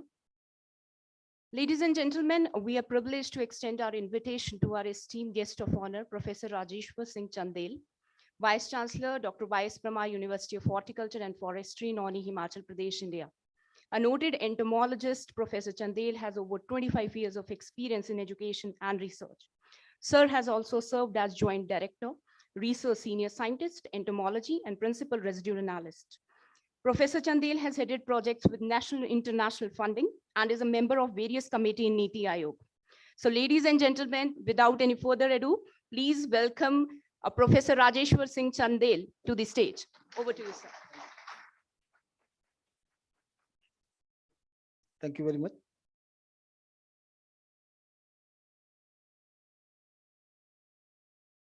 The Chief Guest of the Day, the worthy Chief Secretary of Himachal Pradesh government.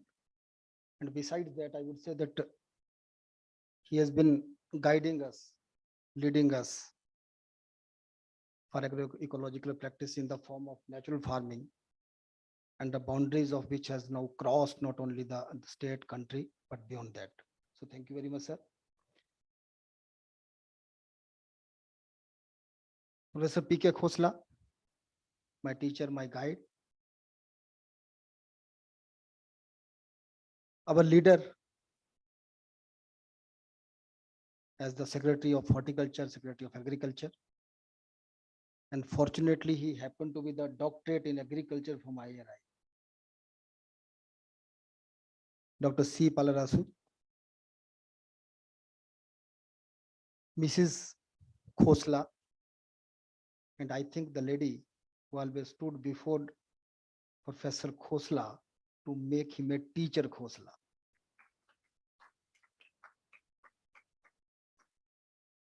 Mr. Claus, the president of CIMA, global participants,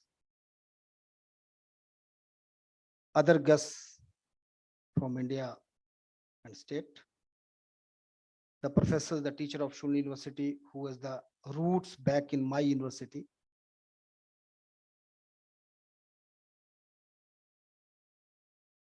the Honorable Vice Chancellor of this university, a very charming gentleman, blessed with knowledge, blessed with the humility. And now I can say that one of my good friends, Dr. Mishra, Dr. Sarkar, Dr. Nirupama. At the very outset, my greetings to International Association of Agriculture Museum to host this 20th International Convention on Museums in India. And my greetings to Shulin University to provide this important platform. I, being an agriculturist, although it should be an important part of the agriculture sciences to look at museums, but still it is lacking from our side. Agriculture history is as old as human civilization. And it has impacted the human life. And we can say vice versa. Human life has also impacted the gradual changes in the agriculture practices. Today, my core area, natural farming, we are talking about the natural farming. This word has now become the buzzword across the globe. Everybody is now focusing to have the healthy food. And to my surprise, last week Professor Khosla was talking about the basil. So I happened to be in the Syngenta head office. The biggest company producing the agrochemicals is talking about the agroecology.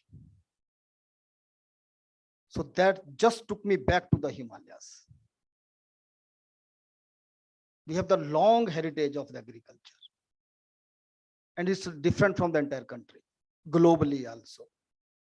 We have the small fields, resource scarce farmers, but still rich in their technology.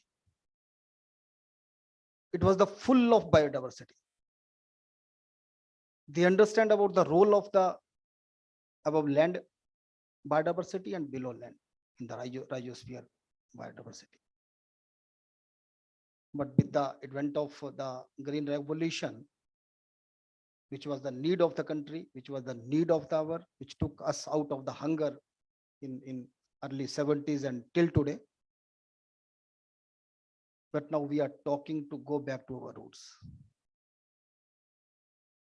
But who will tell us and our students that it was not like in after which happened after the Bengal famine, and then thereafter the droughts of 50s and 60s, which took us to that level of hunger. Before 200 years back, we had a long legacy of the agriculture. That's why we were known as the Vishwa Guru across the globe. But unless we link back to our legacy, unless we were shown that yes, modern agriculture, that the present conventional agriculture has the many advantages. But if 30% of the land has been declared as the deserted land, then we will have to think back on our roots.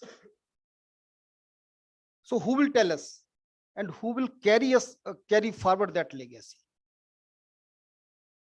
So only the museum can help us. So I would say they would help us in preserving this and showcasing the agriculture history, its heritage, its legacy, and ultimate the impact on society. So that would link us to that credible technologies, to that pride. Yes, it's not agriculture with the farmer having half kurta pajama with the hull in the hand, with the bullocks, that period has gone now. So the present knowledge system of agriculture has to be linked back to with our proud legacy.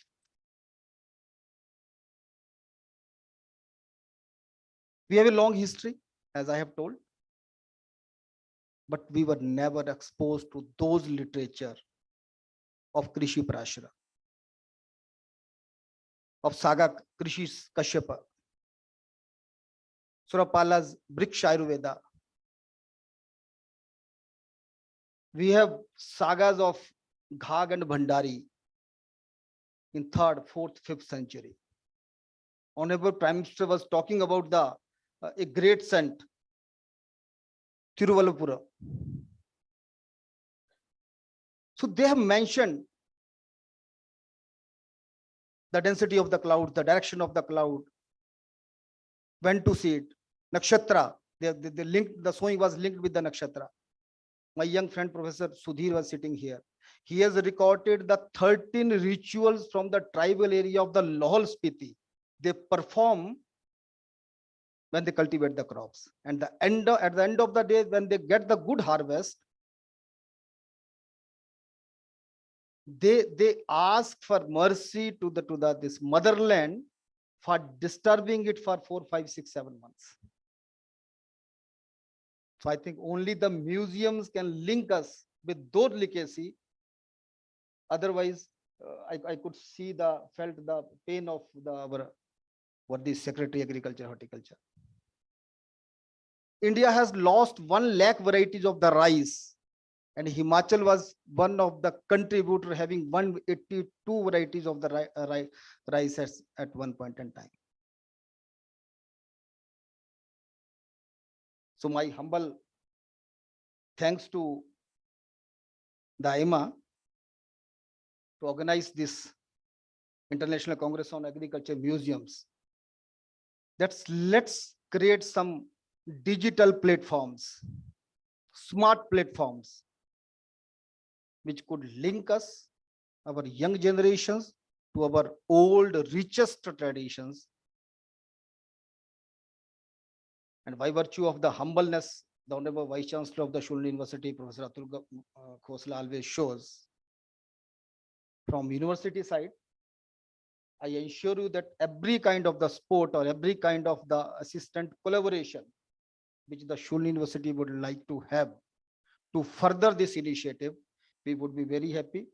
Thank you very much for this invitation, and allow me to present my views from this dais. I wish a great success with the visible outcomes from this conference. Thank you very much.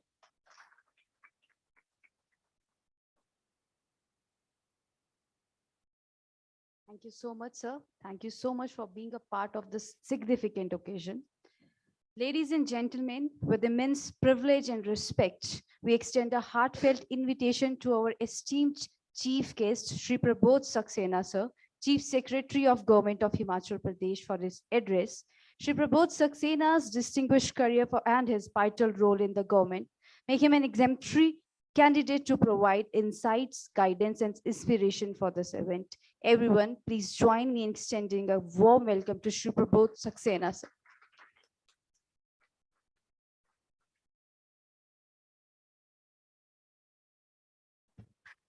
And Dr. Khosla, Chancellor, and with him comes the Vice Chancellor, Atul Khosla ji, Dr. Moshra, Professor Chandel, Professor Surjit, Ajay ji, and my colleagues from government, Dr. Paul Rasu, Mr. Manmohan Sharma, the Deputy Commissioner of Sodan, Yogesh, everybody else in the audience, including Nirupama and Mrs. Saxena.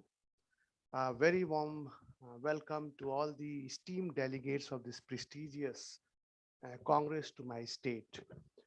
It is a matter of both pride and pleasure that the Triennial Congress is hosting its deliberations in Himachal, first in Asia, first in India, and first in Himachal. So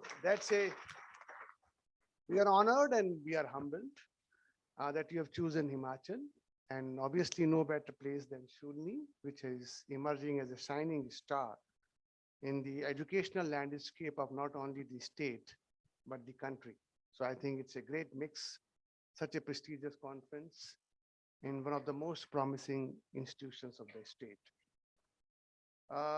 I am aware that my credentials to inaugurate this conference are quite suspect because neither I am a practitioner and nor I am an expert, but I have some impressions.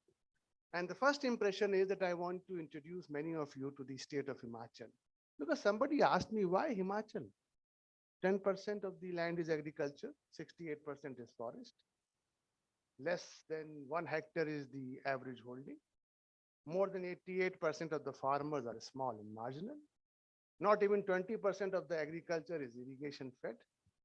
Then why Himachal for this agriculture museum? Let me tell you, Himachal has tremendous promise, potential, and a great amount of legacy as far as agriculture is concerned. And when I talk about agriculture, I include horticulture. Himachal, there are few countries in the world, very few countries in the world, which have changed themselves in one generation. Europe, America took hundreds of years to transform to an industrial society, to a developed society. Few countries, small countries like Korea, Singapore, they changed themselves in one generation. In India, Himachal, I don't know how many of you actually know, is one of the few states which changed itself in one generation. It became a state in 1971, and I joined the state in 1991, 20 years.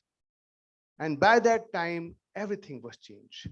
When the state became a full-fledged state, there were no human resources. There were doctors, there were teachers, there were agriculture extension officers, some from Bihar, some from UP, some from Madhya Pradesh.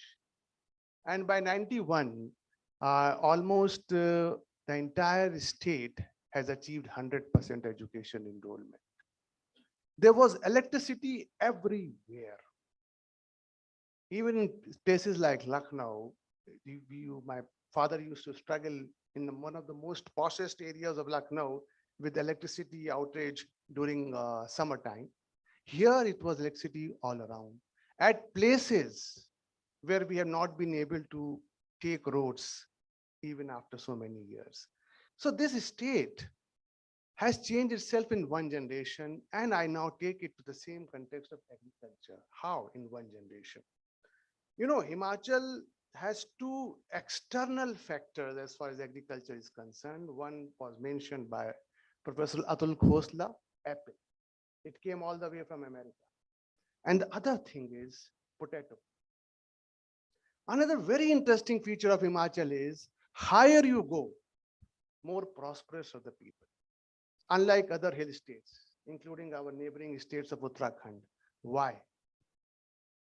Why is that people in Kinnaur and Lahore? Another very stark difference. The tribal districts in Himachal are the most prosperous districts. And they are the districts which were actually cut off till recently for a very long time from the rest of the world. But here they are prosperous. They owe their prosperity to agriculture, to horticulture, to apple, to dry foods. And now Solan, the deputy commissioner, is here, mushroom. So Himachal, if you go for a feast which is called dham, they will serve you everything, but they will not serve you vegetables. Because there used to be no vegetables in the state. So the dham will consist of rice, it will consist of dal, it will consist of rajma, it will consist of chola, but not vegetable. But now see where we are. We are not only producing vegetables, we are actually producing the off-season vegetable. And my driver, he tells me the name of those exotic vegetables which I can't even pronounce. So this is the generation change. We are 10% agriculture, but we have actually given up various new features of agriculture. But some features of agriculture in Himachal are still unnoticed, which I will talk about. Another very important aspect of Himachal agriculture is that, you know, not many of you may know that in terms of fertility rate, we are as bad as many of the European countries. Extremely poor fertility rate. Last count held about 10 years back says 1.7 state, 1.5 in the urban areas. So agriculture, there's just nobody actually to look after agriculture in the rural areas. And during the Corona times, when there was lockdown all over and we were very apprehensive, who will pluck these apples? People of Nepal could not come. And the major challenge of the administration was during those days to ensure that we get migrant labor who can work on the agriculture. The lure of the government service is so high. With one child in a family, agriculture is getting unattended. And another very, very major crisis is that because of the wild animal menace and monkey menace, many people are leaving their fields uncultivated. So this is a major challenge of the agriculture. Another challenge of agriculture in Himachal is that we have all spoken about agriculture, and we also know 30 years back when I was in the academy and I was allotted Himachal Pradesh, I had never been to this state. I was asked to present a paper so that I start learning about my state. And the paper which I presented about 30 years back was Himachal as the fruit bowl of the country. But now there are different challenges. The challenges are that we have reached a particular stage, but now there are stages of productivity, and there is huge uneasiness, anxiety as to what will happen if the import duties on agriculture gets reduced. So we are no more competitive in a free world. Similarly, the productivity also is a huge challenge. Crop intensity also is a huge challenge. So we have celebrated our apple, but we need to continue to celebrate our apple. We have to innovate, we have to bring in technology, we have to improve the productivity. We are already running a World Bank project, but yet I suppose that we have to give a new push to apple.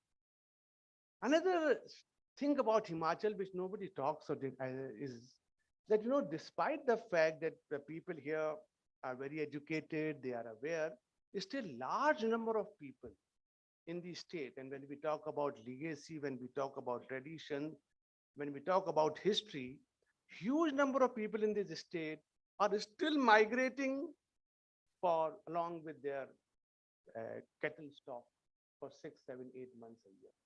They go up, they come down. During the disaster, not only we were saving the human lives, but helicopter sorties were sent to locate these people who, along with their cattle, were moving in the higher reaches, and suddenly they discovered that their ration is running down, they have no medicines with them.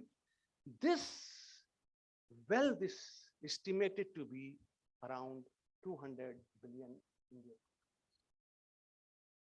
And what is this impact on the agriculture, on the legacy? This is a very neglected area of Indian agriculture. I'm sure that this conference will deliberate on various issues, and this should include one. I would also like to say that another reason why Himachal should be a candidate for this conference is that we have given to India something, despite the fact that we are such a small state with such little contribution to agriculture, is the concept about Dr. Chandel said about natural farming. It started in Himachal. It became a statement in the union budget, and they decided that it is done so well in Himachal and it should not be taken up as an important feature of modern agriculture all over the country. This natural farming is what we call in Himachal as Prakartik. Prakartik Kheti Khushal Kisan Yojana, PK3Y. Now, it was recently assessed. It was recently assessed by two think tanks, two outside agencies. One is Manage of Hyderabad, and the other was Academy of Management Studies, Lucknow. So I get huge amount of data every day. So suddenly I discovered that there's a huge bunch of a report. And I started reading, and I found that it has given very, very, something which I was not even actually thinking that it would actually have gone to that extent. So I requested the then Secretary Agriculture that this report appears to be very interesting. It's difficult to read 100 pages. Why don't you organize a small presentation? And the presentation was actually mind-opening, eye-opening. And they have reached to about 7,500 farmers in 25 blocks of the state. And what they have said, that both in agriculture and horticulture, the Prakratik Kheti in the last 3 years, the natural farming in the last 3 years, has shown evidence-based substantial reduction in cost, in disease, and also in use of fertilizers and pesticides. When it comes to use of fertilizers and pesticides, let me tell you a sad part of it, that the incidence of cancer in Himachal is many times more than the national average. And there are many people who say that his incidence is high because in Himachal, the land holding is so small that the farmers actually does an overdose of pesticides. So this study has shown that all this has come down drastically. And since the input cost has gone down, the profit has gone. So natural farming on an evidence-based thing. If Dr. Chandel has any time in one of these sessions, let him introduce to the audience here that what has been the finding of these two institutions about an experiment which started in Himachal not very long ago, and which has been picked up by Government of India as something which has to be done.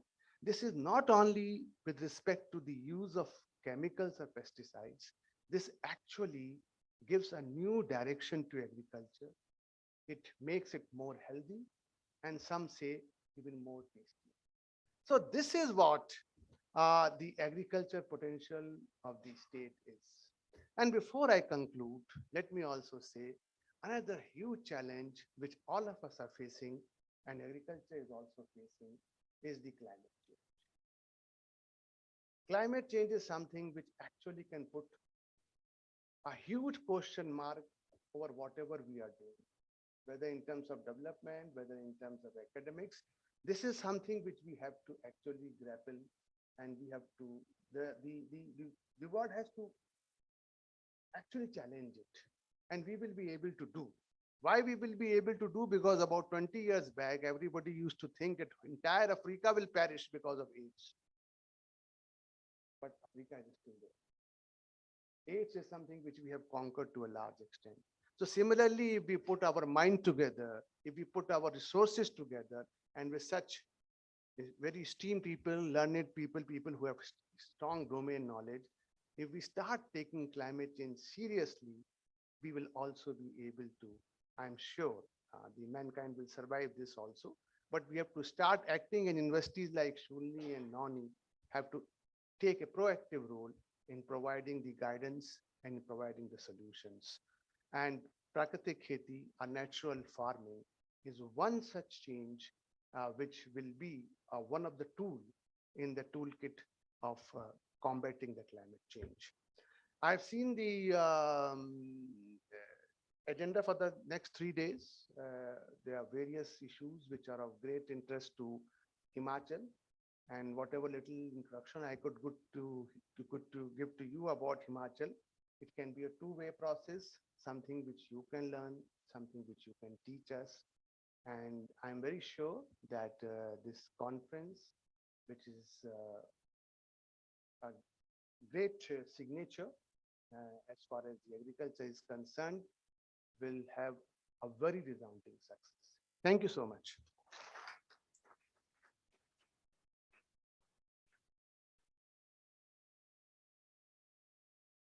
Thank you, sir, for your words of encouragement and also putting into perspective what we aim to achieve through the next 5, 6 days. And also for all the information that we were not aware of regarding Himachal Pradesh. So that was also a big learning for us. Before we wind up for today, I would also like to felicitate one more uh, guest who had joined us at the conference. So I would request Professor Vishal Anand to felicitate Shri Manmohan Sharma, the District Collector of Solan, and the entire administration who has been of tremendous help in setting up this event.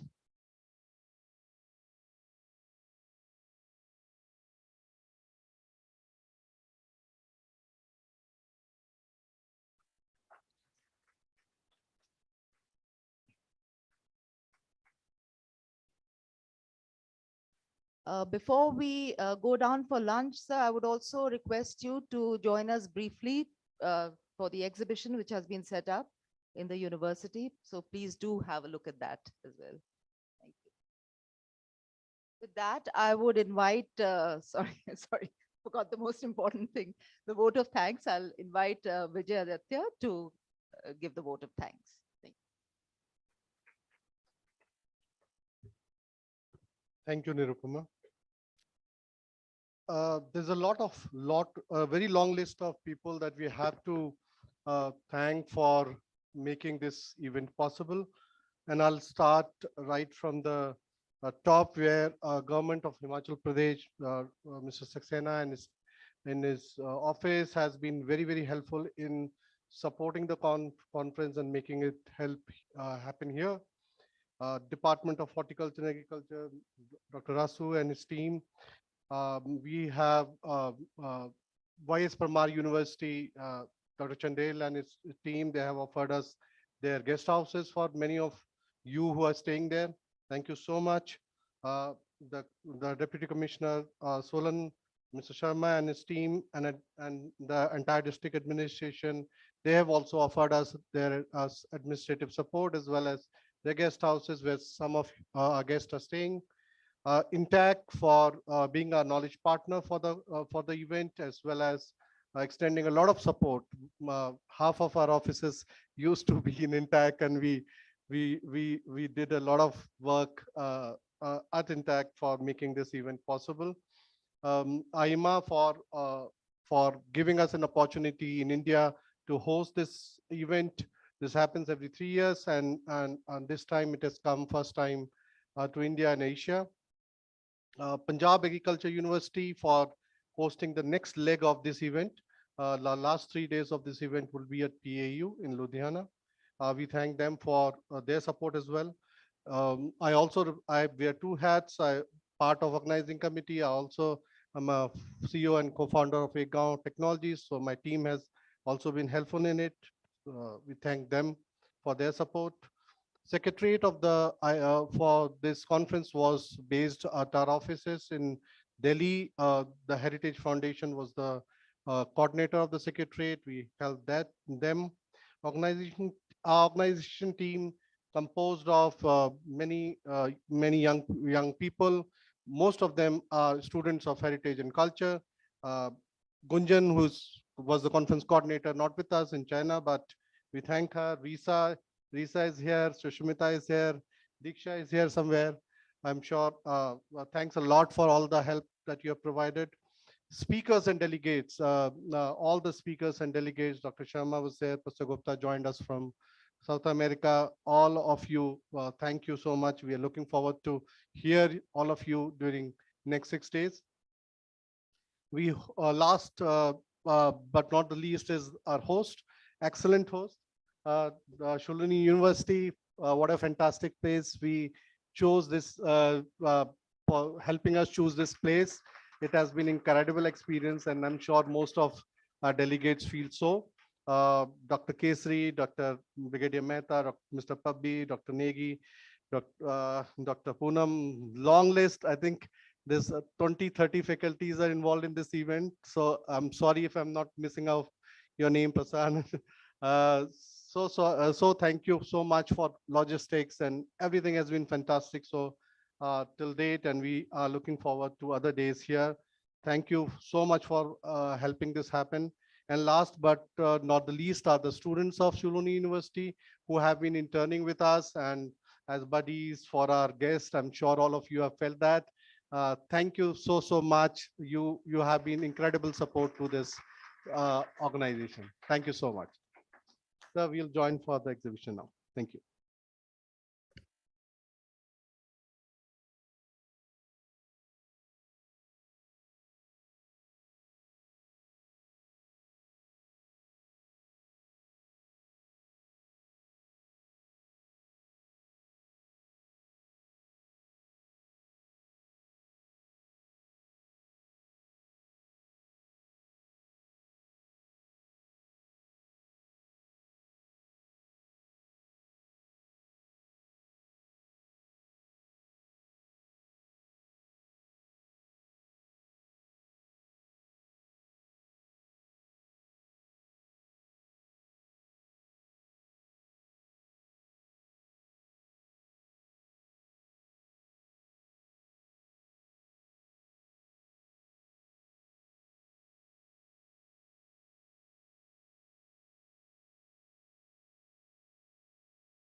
Attend करनी पड़ेगी सिर्फ इसमें licence होनी चाहिए।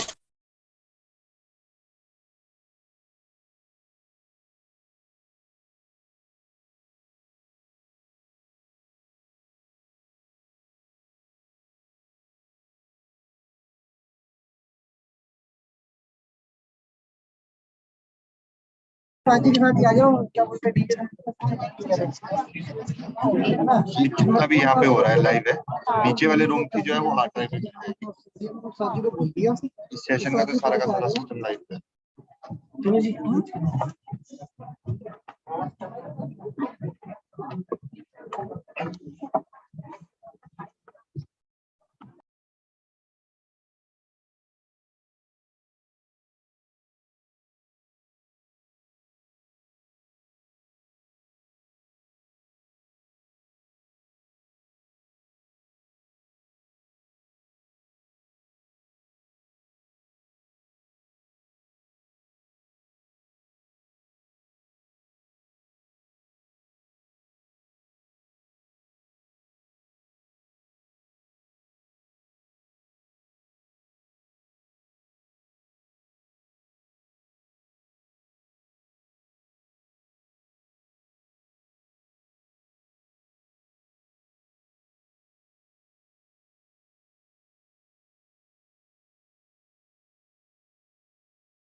intergenerational transmission of knowledge are at the heart of what we are here to discuss. For the session one, I kindly request Mr. Vipin Patel. Certo, Allora, sì. facciamo così, facciamo disegni per i 6-9 Mhm. e solo video.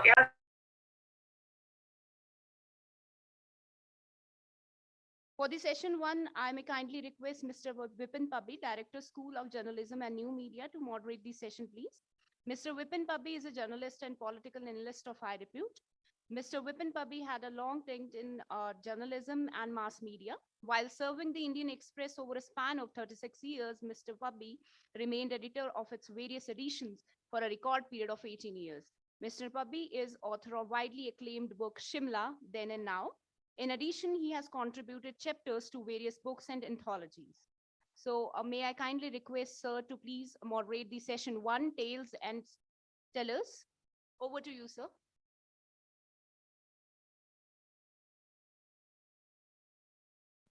Thank you. Welcome to all the delegates and students and others who are here during this post-lunch session. As you all know, we are getting rather late. We were supposed to start at 2 o'clock. It's already 3. So I think I will not take any more time and would like to request the delegates who are addressing this session to come over. This is a session on tales and tellers and agriculture histories, reading and interpreting images. So I would first request Dr. Peter Moser to come to the stage. Is he there or is it a hybrid? Is he here, Dr. Peter Moser? No. Okay. Oh.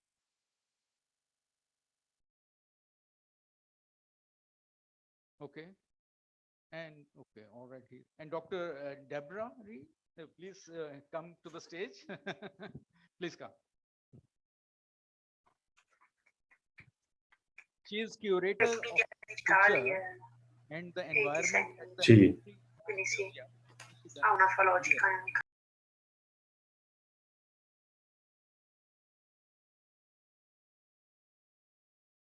And I wonder if Mr. Sven Lefebvre is here or he's okay. Online? Online, okay. Okay, so Dr. Heriberto, you listen, that's what we are waiting for. So he should be coming on. He is an executive director, Global Network of Water Museums.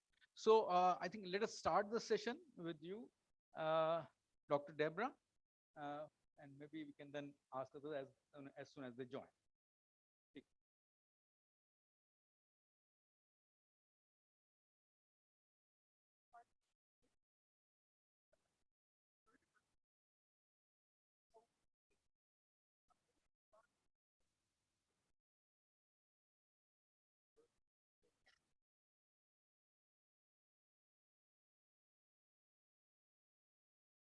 All right, I would like to welcome online Dr. Heriberto Ulis. He is Executive Director, Global Network of Water Museums. I'm sure it's going to be very, very interesting session on water museums. My only request to all the delegates who are presenting papers here, we are running short of time already, an hour late in fact. So I would request you to please restrict yourselves to 20 minutes each, please, 20 minutes, so that we are able to then take some questions also from the audience. So Dr. Heriberto there? Is he there on the screen? Oh, welcome. So I'll hand over the stage to you, Dr. Ulis. He's the Executive Director, Global Network of Water Museums.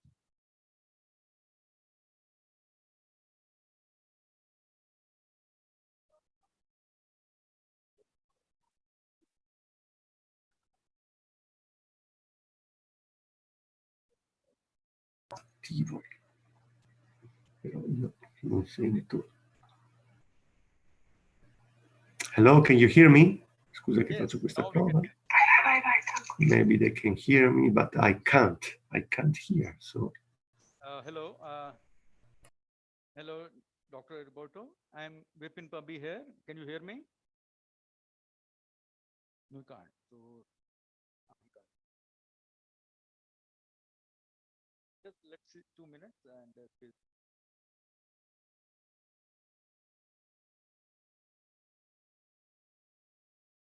I think he's trying to fix up.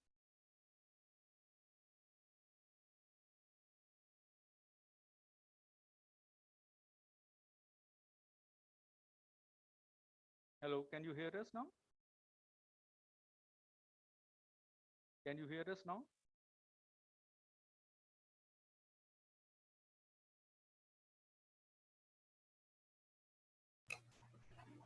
Hello, sound check. Can you hear me?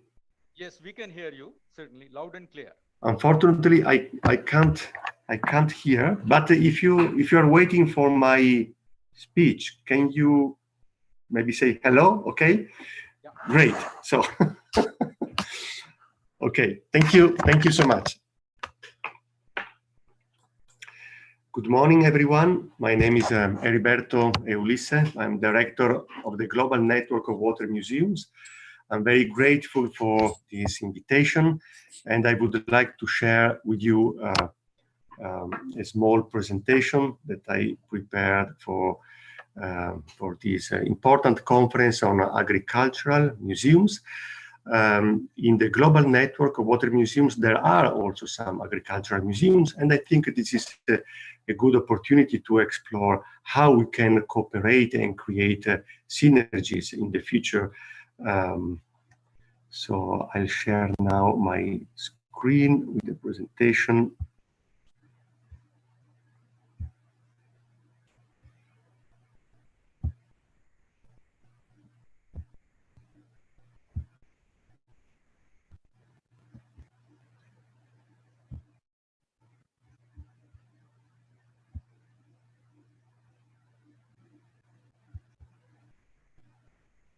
Unfortunately, there are problems and I can't hear. Maybe can you see my PowerPoint presentation? Okay, great. Thank you so much. Thank you so much. Because I have to switch from. No, you can't see. You can. I can go on. Thank you so much. Thank you so much. So the title of my presentation is Promoting Far-Sighted Agricultural Practices and Ancient Hydrotechnologies for Sustainability Goals, the role of the global network of water museums and the role of water museums at the same time. So my presentation will include 3 different parts. First of all, I would like to explain what is the Global Network of Water Museums, acronym WAMUNET, and how it operates. Then I will focus on the potential contribution of WAMUNET and water museums in general to the phase 9 of UNESCO IHP for promoting, in particular, ancient hydrotechnologies and sustainable agricultural practices. Last, I will focus on possible future collaborations between WAMUNET and agricultural museums knowledge networks in the phase 9 of UNESCO IHP. So let's start from the Global Network of Water Museums. WAMUNET is a non-profit organization, non-governmental organization, founded in Venice, in Italy in 2017.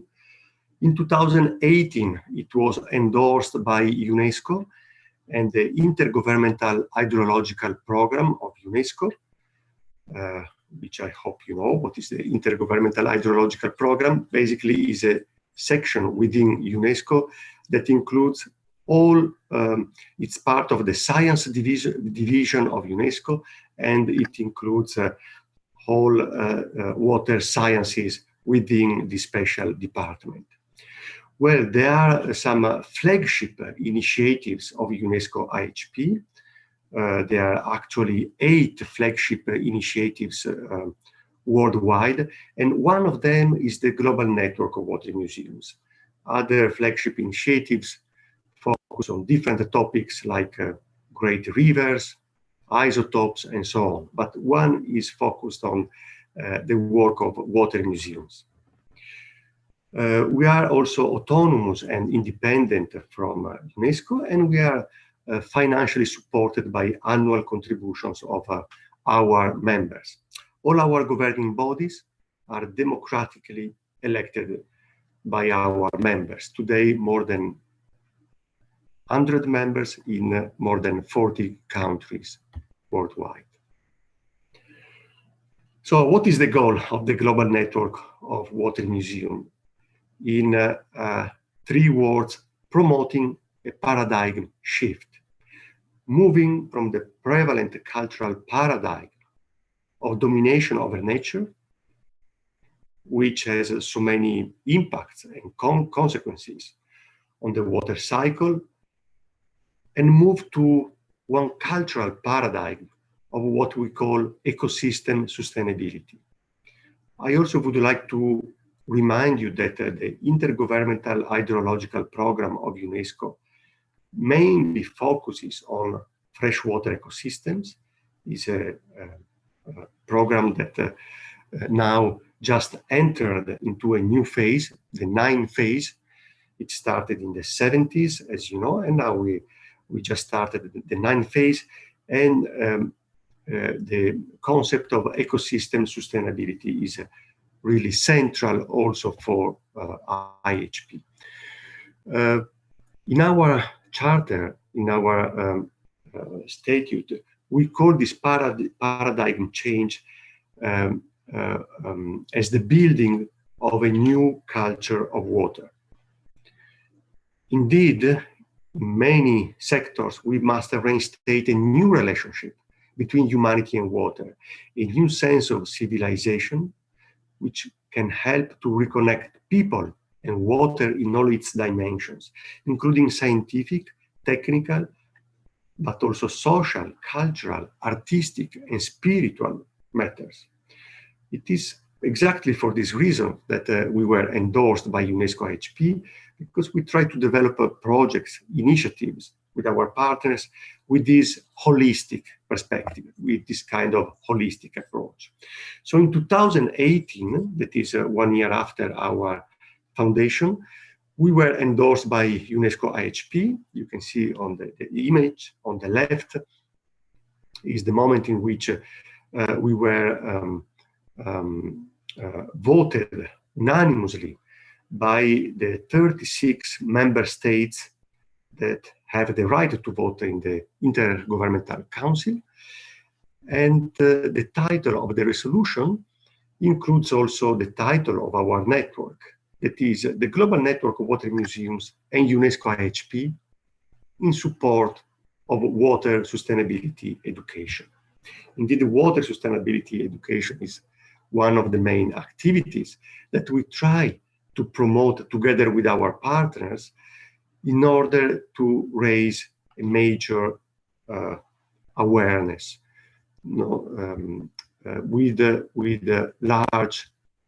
include large audiences, make them aware about the global water crisis, and not only the global water crisis, changing their behaviors, and try to understand how we can cooperate together to build a better world.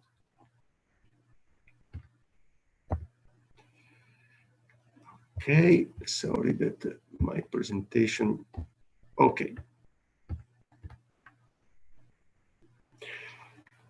As I mentioned before, we have more than 80 members in more than 40 countries.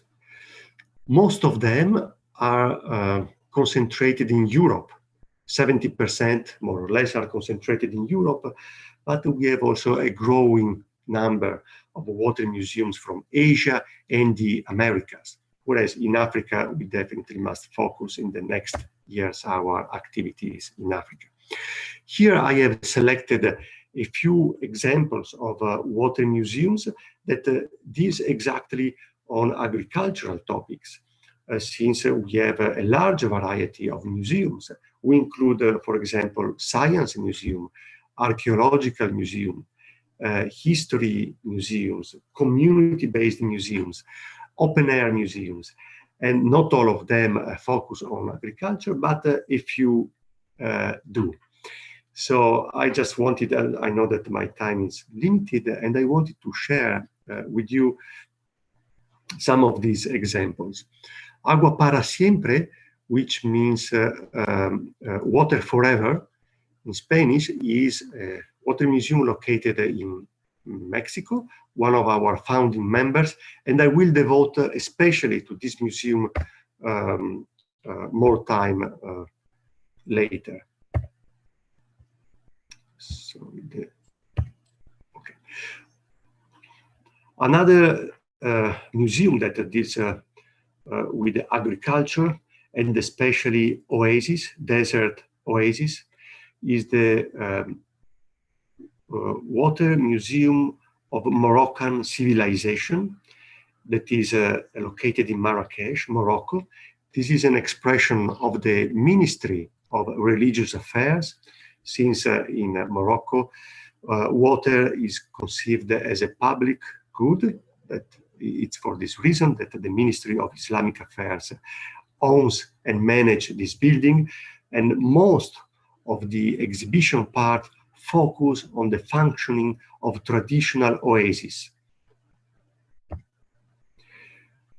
Another example is the Yazd Water Museum in Iran, which deals very much with the birth of agriculture in this arid area, and especially on the technology of Qanat. We find the similar technologies also in North Africa, in Mexico, in India, in many parts of the world. And this museum exhibits both the technology of Qanat and also of many other uses, including agriculture. I also would like to mention a recent membership, which is the one of the Mandala Matika Subak Water Museum in Bali. It's quite significant, this membership, since in May 2024, as you know, the next World Water Forum will take place in Bali.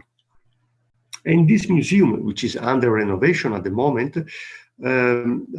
essentially focus on traditional agricultural techniques, and especially the Subak system that I hope that you are aware. You know already what is basically the terraced rice system irrigated traditionally, which is part of the UNESCO World Heritage List, is the main topic which is exhibited, explained in this museum. Then we have also other networks within the global network of water museums. In that case, it's a network that focuses more on archaeological sites, dealing with water management and also with ancient agricultural techniques in the Mediterranean, trying to make a bridge also with future challenges related to climate change and adaptation to climate change. So this water network in the Mediterranean also focus very much on water education, water sustainability education. We have also eco-museums, as this one in Italy, eco-museums of rice fields, in that case, in Mantua. As you know, eco-museums, the concept of eco-museums include a specific participatory approach, specific methodologies, so that people and communities, local communities, interact with the stakeholders, municipalities, and other decision makers to co-plan the future of their heritage. And some of these eco-museums also put a priority on water and agriculture. In that case, we have 4 or 5 eco-museums that are focusing on agriculture, and this is one of them. Last but not least, I would like also to mention the Tribunal of Waters of Valencia, which is also acknowledged by UNESCO as an intangible cultural heritage, because these people dressed in black, they basically settle micro conflicts among farmers in the Valencia region in Spain since at least 1,000 years. It's a tradition settled by the Arabs many centuries ago that still today is performed in front of the Cathedral of Valencia. Every Thursday, these president of 9 irrigation canals, they settle disputes among farmers. Why I bring this case to your attention? This is not a museum. This is a kind of living monument or living heritage, but this is to make you aware about the great variety of what we call water museums that are part of our network. Where together with our members, we develop digital and physical exhibitions. Like this one, I Remember Water, that we launched at the last World Water Forum in Dakar. Basically, we collected many images,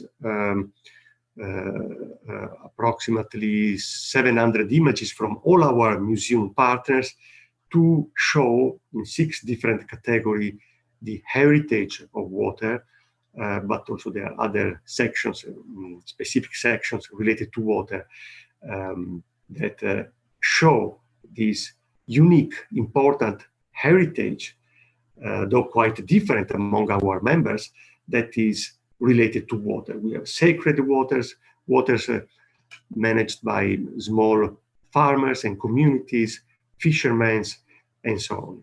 Another important activity that we develop for our members and in cooperation with them is this youth contest and award, The Water We Want. We are about to launch the 5th edition for 2024. And we invite all our members to send drawings, pictures, and other media. Then we collect the images, and then